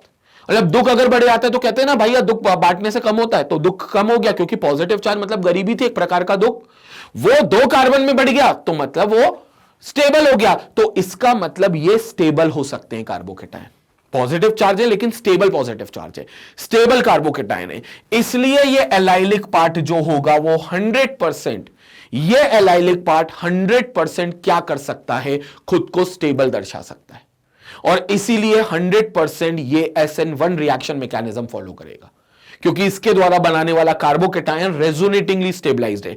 इस पॉजिटिव चार्ज की स्टेबिलिटी को हम रेजोनेटिंगली स्टेबलाइज्ड वर्ड बोलते हैं, रेजोनेटिंगली स्टेबलाइज्ड। तो ये रेजोनेटिंगली स्टेबलाइज्ड हो गया, खुद को रेजोनेटिंगली स्टेबलाइज्ड कर दिया इसने, जिससे ये SN1 रिएक्शन के प्रति ज्यादा रिएक्टिव माना जाएगा, SN1 रिएक्शन के प्रति ज्यादा रिएक्टिव माना जाएगा। खत्म हो गई बात। स्क्रीनशॉट लेंगे, ये वाला पार्ट मेरा कंप्लीट हो गया, स्क्रीनशॉट लीजिए। क्लियर हो गया?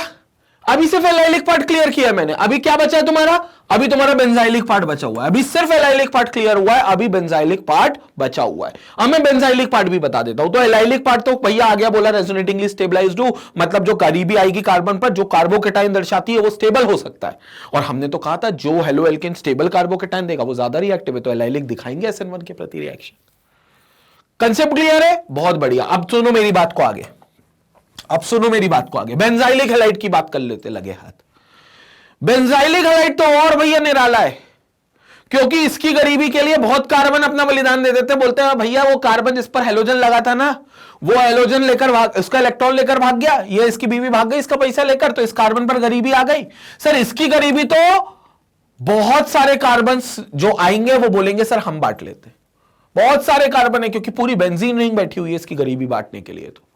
तो ये तो और ज्यादा स्टेबल है। यहां पर तो बेचारा सिर्फ अल्फा कार्बन थे और बीटा कार्बन थे जो 2 लोग गरीबी बांटते थे। ये नहीं कह रहा कि यहां पर भी बहुत मतलब इतनी स्टेबिलिटी नहीं थी, स्टेबिलिटी है, लेकिन इसकी तो बहुत ही बात अलग है।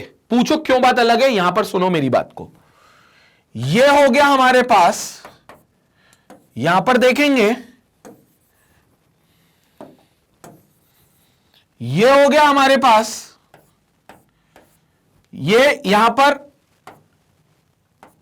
बेंजीन रिंग, ये CH2 और ये X, ये हो गया बेंजाइलिक हैलाइड। पहली बात तो बेंजाइलिक हैलाइड और हेलोएरीन में थोड़ा सा अंतर यह है कि हेलोएरीन में सीधा X जो इस कार्बन से जुड़ा रहेगा, सीधे क्लोरोबेंजीन, ब्रोमोबेंजीन, सीधे जो हेलोजन है वो बेंजीन के कार्बन से अटैच्ड होगा। लेकिन यहां पर खेल क्या है कि X पहले एक कार्बन से लगेगा जो कार्बन अपने आप में sp3 होगा, जो कार्बन अपने आप में sp3 होगा, सिंगल बॉन्ड बनाएगा, और यह sp3 कार्बन उस कार्बन से लगेगा जो sp2 होगा। मतलब X जिस कार्बन से लगा है वो कार्बन sp3 होगा, और फिर sp3 कार्बन जिस कार्बन से लगा है वो कार्बन sp2 होगा। तो खेल इसके जैसा ही है, खेल इसके जैसा ही है। इसमें भी अल्फा कार्बन sp3 था, बट बीटा कार्बन जो था, ये वाला जो बीटा कार्बन था ये sp3 था, और गरीबी तो गामा कार्बन और अल्फा कार्बन ने बांटी थी। ठीक है, तो यहां पर भी खेल ऐसा ही है। तो एक काम करते हैं, उसके बीवी को भगा देते पहले तो भैया उसकी बीवी को बोलते हैं कि तू भाग जा पैसा लेकर। भाग गई है। एक्स पर कितना चार्ज? Minus charge. इस कार्बन पर कितना चार्ज? Plus charge. अब मेरी बात को ध्यान से देखना, तुम्हारे पास बेंजाइलिक कार्बोकेटाइन बन चुका है। देखते रहो बेंजाइलिक कार्बोकेटाइन। हा, ये C है, ये H2 है, और इस पर एक पॉजिटिव चार्ज है। बहुत बढ़िया, इस कार्बन पर आ गया पॉजिटिव चार्ज, मतलब ये कार्बन झेल रहा है गरीबी की मार। और अगर ये कार्बन गरीबी की मार झेल रहा है तो ये बेंजीन रिंग से लगा है। और देखो मेरी केमिस्ट्री में तुमको क्लियर बता दूं, बेंजीन रिंग जो है भैया वो भगवान का घर है। भगवान का घर बोले तो मंदिर है। बेंजीन का ढांचा भी ऐसी है ना, मंदिर जैसा। अरे मंदिर के जैसा, ये मन समझ में आ रहा है, ये मंदिर के जैसा ढांचा है। तो भैया ये जो बेंजीन रिंग है ये मंदिर का घर है, और मंदिर में कोई आया है कार्बन तो उस पर तो गरीबी नहीं करने देंगे भगवान, तो उसकी गरीबी बांट लेंगे। अब कैसे बांटेंगे? ध्यान से देखो मेरी बात को। गरीबी कैसे बांटेंगे कि ये कार्बन का जो प्लस चार्ज है ये कार्बन को देखते हुए नहीं बनेगा। किस कार्बन को देखते हुए नहीं बनेगा? पहले तुम सुन लो, इस कार्बन को देखते हुए नहीं बनेगा। ये कार्बन बोलेगा मेरा एक भाई है जो ऊपर प्लस चार्ज लगा रहा है, और मैं अपने बगल वाले कार्बन से डबल बॉन्ड कर रहा हूं, लानत है मुझ पर। इस कार्बन को क्या जरूरत है डबल बॉन्ड मुझसे करने की? ऊपर मेरा गरीब भाई बैठा हुआ है, तो मैं चाहूंगा वो मुझसे डबल बॉन्ड कर ले। तो ये डबल बॉन्ड इसके बीच में शिफ्ट हो जाएगा। मेरी बात समझ में आ रही है? ये डबल बॉन्ड इसके बीच में शिफ्ट हो जाएगा। अब उसके चक्कर में ये कार्बन गरीब हो जाएगा। इस वाले कार्बन का कुछ नहीं हुआ, चलो अपन नाम दे देते हैं। ये वाला कार्बन अल्फा है, ये वाला बीटा है, और ये वाला गामा है। ठीक है, तो बीटा और गामा के बीच में जो डबल बॉन्ड बन रहा था वो अब एक्चुअली अल्फा जिसके ऊपर पॉजिटिव चार्ज है और बीटा के बीच में वो डबल बॉन्ड बनेगा। मानते हो? और डबल बॉन्ड किसके पास नहीं बनेगा? गामा के पास डबल बॉन्ड अब नहीं रहा, मतलब गामा के इलेक्ट्रॉन चले गए वहां पर बॉन्ड बनाने, तो गामा अब गरीबी की मार झेलेगा। गामा कार्बन समझ रहे हो ना, वो अब गरीबी की मार झेलेगा। और अगर वो गरीबी की मार झेलेगा तो देख लो स्ट्रक्चर क्या बनेगा। यहां पर हमारे पास एक बेंजीन की रिंग होगी, इन दोनों के बीच में एक बॉन्ड बनेगा जो कि CH2 होगा। लेकिन इस कार्बन को कोई फर्क नहीं पड़ा बीटा को। बीटा बोलेगा मेरे को कोई फर्क नहीं पड़ता, क्योंकि पहले मैं डबल बॉन्ड गामा से बनाता था, अब डबल बॉन्ड ऊपर वाले भाई से बनाऊंगा, ऊपर वाले अल्फा कार्बन से बनाऊंगा। तो देखो बीटा को कोई फर्क नहीं पड़ा, लेकिन गामा गरीब हो गया, क्योंकि गामा पर आ जाएगा भैया पॉजिटिव चार्ज, क्योंकि गामा का इलेक्ट्रॉन गया होगा ना उसके साथ, तो गामा पर आ गया पॉजिटिव चार्ज। बाकी सारे डबल बॉन्ड जैसे थे वैसे के वैसे ही हैं। बाकी सारे डबल बॉन्ड ये भी हैं और ये भी हैं, बाकी सारे डबल बॉन्ड वैसे ही हैं। तो बाकी सारे डबल बॉन्ड जैसे थे वैसे ही हैं। अब ये गरीब हो गया, अच्छी बात है, गरीबी थोड़ी बट गई। पहले अकेला अल्फा कार्बन झेल रहा था, अब उसने गामा कार्बन को दे दिया। ठीक है, अब आगे चलो। अब ये कार्बन जो इसके बगल में लगा हुआ है वो ये नहीं देख पाएगा, वो ये बोलेगा कि यार मैं इस वाले कार्बन के साथ डबल बॉन्ड कर रहा हूं, लानत है मुझको, जबकि मेरा ऊपर वाला भाई गरीब बैठा हुआ है, पॉजिटिव चार्ज लेकर बैठा हुआ है। तो वो क्या बोलेंगे कि मैं ये डबल बॉन्ड यहां शिफ्ट कर दूंगा, तो ये डबल बॉन्ड देखो यहां शिफ्ट हो जाएगा। और अगर ये डबल बॉन्ड यहां शिफ्ट हो गया तो इनके बीच में बॉन्ड बन जाएगा, जिसकी नुकसान इस कार्बन को झेलना पड़ेगा, क्यों इस कार्बन को झेलना पड़ेगा? क्योंकि इसके बीच का डबल बॉन्ड चला गया। तो इस कार्बन को तो प्रॉब्लम नहीं हुई, क्योंकि इस कार्बन के पास पहले भी डबल बॉन्ड था, अभी भी डबल बॉन्ड है। लेकिन इस कार्बन के पास नीचे, जो सबसे नीचे कार्बन है, उसके पास पहले डबल बॉन्ड था, अब नहीं है, तो उसको मार झेलनी पड़ेगी गरीबी की। गरीबी की मार देखो, ये आपके पास स्ट्रक्चर बन गया, ये यहां पर बॉन्ड बन गया, ये एक नया बॉन्ड इनके बीच में बन गया, ऊपर तो डबल बॉन्ड CH2 बन ही रहा था, और अब ये कार्बन गरीब हो गया, तो इस कार्बन पर लग गया पॉजिटिव चार्ज। ये देखो, ये कार्बन पर लग गया पॉजिटिव चार्ज, ये कार्बन पर लग गया पॉजिटिव चार्ज, नीचे वाले कार्बन पर लग गया पॉजिटिव चार्ज। कंसेप्ट क्लियर हो रहा है? अब ये कार्बन बोलेगा, ये वाला कार्बन बोलेगा, भाई मेरा भाई नीचे वाला गरीब है, तो ये पॉजिटिव चार्ज यहां शिफ्ट कर देगा। ये वाला पॉजिटिव चार्ज अगर यहां शिफ्ट करेगा, तो ध्यान से देखते हुए चलना, ये वाला पॉजिटिव चार्ज अगर यहां शिफ्ट हुआ, तो यहां तो बॉन्ड है ही, ये ऊपर वाले तो मजे ले ही रहे CH2 बनाकर, और ये बॉन्ड पर यहां पर आ गया डबल बॉन्ड। लेकिन इस कार्बन को नुकसान झेलना पड़ेगा, और इस कार्बन को नुकसान झेलना पड़ेगा, तो ये कार्बन बन जाएगा पॉजिटिव चार्ज, ये कार्बन बन गया पॉजिटिव चार्ज। फिर ये कार्बन बोलेगा कि यार भाई बहुत हुआ, इसकी मदद मैं बहुत टाइम से कर रहा हूं, मेरे भाई लोग सब गरीब होते जा रहे हैं धीरे धीरे, तो मैं ये डबल बॉन्ड इसके पास वापस सरका देता हूं। तो फिर आखिरी बार ये क्या स्ट्रक्चर बनेगा, इधर देख लो, आखिरी बार ये स्ट्रक्चर बनेगा कि यहां बॉन्ड है, यहां बॉन्ड है, और एक नया बॉन्ड यहां हो गया, क्योंकि इसने बॉन्ड यहां शिफ्ट कर लिया, और वापस से इस कार्बन पे गरीबी डाल दी, जिस पर पहले से थी, जिस पर से गरीबी शुरू हुई थी, और सारे एटम को एक एक करके गरीबी मिली थी। लेकिन इससे हुआ क्या? इससे हुआ यह कि एक कार्बन पर गरीबी नहीं रही, एक कार्बन पर पॉजिटिव चार्ज नहीं रहा, वो पॉजिटिव चार्ज बदलता गया। सबसे पहले शुरू इस कार्बन से हुआ था, धीरे धीरे इस कार्बन के बाद इस कार्बन को मिला, इस कार्बन को प्लस को, फिर इसके बाद नीचे वाले कार्बन को मिला प्लस को, और फिर इस वाले कार्बन को मिला प्लस को, फिर इसको मिल गया वापस से, फिर ये शुरू होगा, फिर इस तरीके से ये वापस से सारे स्ट्रक्चर्स दोबारा फॉर्म करेंगे। मतलब प्लस चार्ज भाई साहब घूमता रह रहा है, कभी इस कार्बन से उस कार्बन पर, उस कार्बन से इस कार्बन, कभी भी वो कहीं भी फैलता जा रहा है, और इस बार ज्यादा फैल रहा है, ज्यादा कार्बन उस प्लस चार्ज को अपने पास अक्यूमुलेट कर रहे हैं, जबकि एलाइलिक पार्ट में सिर्फ अल्फा और गामा कर रहे थे। कभी ये गरीब होता था प्लस, तो कभी ये गरीब होता था प्लस, तो ये सिर्फ दो में बटा था, और दो में ही हमने क्या दिया था, स्टेबिलिटी आ रही है। तो यहां तो दो नहीं, यहां तो एक कार्बन ये खुद, दूसरा कार्बन उसके बगल वाला दो, तीसरा कार्बन सबसे नीचे वाला तीन, और फिर ये बगल वाला चार, चार कार्बन उस गरीबी को, उस पॉजिटिव चार्ज को डिस्पर्स करने में मदद कर रहे हैं, उस पॉजिटिव चार्ज को अपने पास अक्यूमुलेट करने में मदद कर रहे हैं। तो इसका मतलब यह हो गया कि भाई साहब यहां पर तो पॉजिटिव चार्ज और ज्यादा स्टेबल है, और इसमें इसलिए स्टेबल है क्योंकि इसके और ज्यादा रेजोनेटिंग स्ट्रक्चर्स बनते जा रहे हैं, इसके और ज्यादा रेजोनेटिंग स्ट्रक्चर्स बनते जा रहे हैं। तो जितने ज्यादा रेजोनेटिंग स्ट्रक्चर्स बनते जाएंगे, कार्बोकेटाइन की स्टेबिलिटी उतनी ज्यादा होती जाएगी, और फिर वो पर्टिकुलर कंपोनेंट, वो पर्टिकुलर एराइल हैलाइड या एल्काइल हैलाइड जो भी है, वो पर्टिकुलर रिएक्टिविटी ज्यादा दिखाएगा, वो बहुत अच्छी रिएक्टिविटी दिखाएगा। किसके प्रति? SN1 के प्रति। ये सारी रिएक्टिविटी अभी SN1 के प्रति देख रहे हैं। तो हम इसको भी कह सकते हैं कि जो बेंजाइलिक हैलाइड है, वो बेंजाइलिक हैलाइड भी रेजोनेटिंगली स्टेबलाइज्ड हो गया, और अच्छा रेजोनेंस दिखाया, क्योंकि और ज्यादा रेजोनेटिंग स्ट्रक्चर्स बना रहा है, तो इसलिए और ज्यादा स्टेबल है, तो ये और अच्छे से SN1 के प्रति रिएक्टिविटी दिखाएगा। तो ये वाला कंपोनेंट SN1 के प्रति बहुत अच्छी रिएक्टिविटी दर्शाएगा, बहुत अच्छी रिएक्टिविटी दर्शाएगा। तो ये रिएक्टिविटी ऑर्डर होगा रेजोनेटिंगली स्टेबलाइज्ड के खेल में। इसका मतलब ये हो गया, स्टेबिलिटी ऑफ कार्बोकेटाइन, कहीं पे भी रेजोनेंस अगर बन सकता है, स्टेबिलिटी ऑफ कार्बोकेटाइन अगर कहीं पे भी रेजोनेंस में आ रहा है, वो कार्बोकेटाइन अगर कहीं भी रेजोनेंस में आ रहा है वो, तो it is directly proportional to the number of resonating structures. तो फिर जितने ज्यादा रेजोनेटिंग स्ट्रक्चर्स बन सकते होंगे, जितने ज्यादा रेजोनेटिंग स्ट्रक्चर्स बन सकते होंगे, उतना ज्यादा उस कार्बोकेटाइन की स्टेबिलिटी होगी।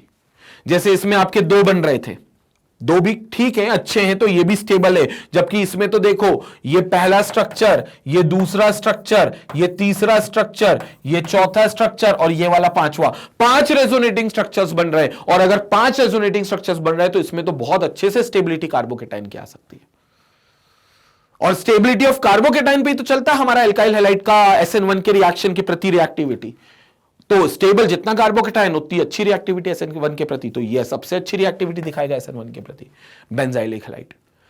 अब समझ में आया? अब नीचे की लाइन तुम पढ़ सकते हो, अब नीचे की लाइन तुम पढ़कर देख लो। This is due to greater stabilisation of the allyl and benzyl carbocation intermediates by resonance. So this is due to more stability due to resonance. तो स्टेबिलिटी जो कार्बोकेटाइन की आएगी एलाइल एंड बेंजाइल कार्बोकेटाइन की, जो resonance की वजह से आती है, वो उनको SN1 के प्रति ज्यादा रिएक्टिव कर देती है, SN1 रिएक्शन मैकेनिज्म के प्रति। इसलिए दोनों SN1 के प्रति ज्यादा रिएक्टिव होते हैं दोनों।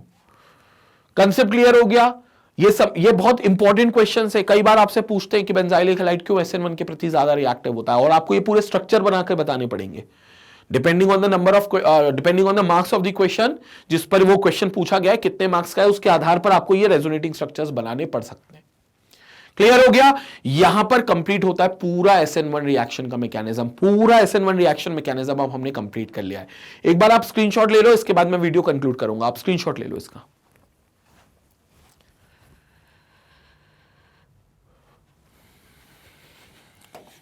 तो स्टूडेंट, ये था हमारा SN1 रिएक्शन मैकेनिज्म, जो बहुत डिटेल में हर एक पहलू पर बात की गई है, हर एक कंसेप्ट को डिटेल में समझाया गया है, और ये बताया गया है कि क्यों न्यूक्लियोफिलिक सब्स्टिट्यूशन रिएक्शन यूनिमोलिकुलर कही जाती है, क्यों ये 2 स्टेप में होती है, कौन सी रेट डिटरमाइनिंग स्टेप है, कौन सी हेलोएल्केन इसके प्रति ज्यादा रिएक्टिव है, इस मैकेनिज्म का रिएक्टिविटी किस प्रिंसिपल पर चलती है। ये सारी बातें हमने इस मैकेनिज्म में करी है, और ये एक हिस्सा है न्यूक्लियोफिलिक सब्स्टिट्यूशन रिएक्शन का। अभी हम लोग SN2 मैकेनिज्म भी डिटेल में पढ़ने वाले हैं, और ये देखेंगे कि SN2 मैकेनिज्म में क्या होता है। उसको हम बायोमोलिकुलर बोलते हैं, लेकिन क्यों बायोमोलिकुलर बोलते हैं, वो सारी बातें अब हम SN2 वाले में करने वाले हैं। क्लियर हो गया बच्चों? और जैसा कि आपको पता है कि मैग्नेट बेस पर केमिस्ट्री सब्जेक्ट तो चल ही रहा है आप लोगों का बेहतरीन, इसके अलावा फिजिक्स है, बायोलॉजी है, SST है, मैथ्स है, इंग्लिश है, संस्कृत है, ये सब्जेक्ट्स के भी बहुत बेहतरीन टीचर्स हैं जो आपके लिए बनाते हैं एक्सक्लूसिव वीडियोस, और magnetbrains.com पर आपको ये सारे वीडियोस फ्री में एक्सेस करने को मिलते हैं। magnetbrains.com पर अगर आप जाओगे तो आपको class wise, subject wise, chapter wise और टॉपिक वाइज इनकी पूरी प्लेलिस्ट मिलेगी, जिनको आप एक्सेस कर सकते हो और इनसे जुड़े हुए नोट्स को भी डाउनलोड कर सकते हो। Keep learning with Magnet Brain, stay connected, stay educated, take care.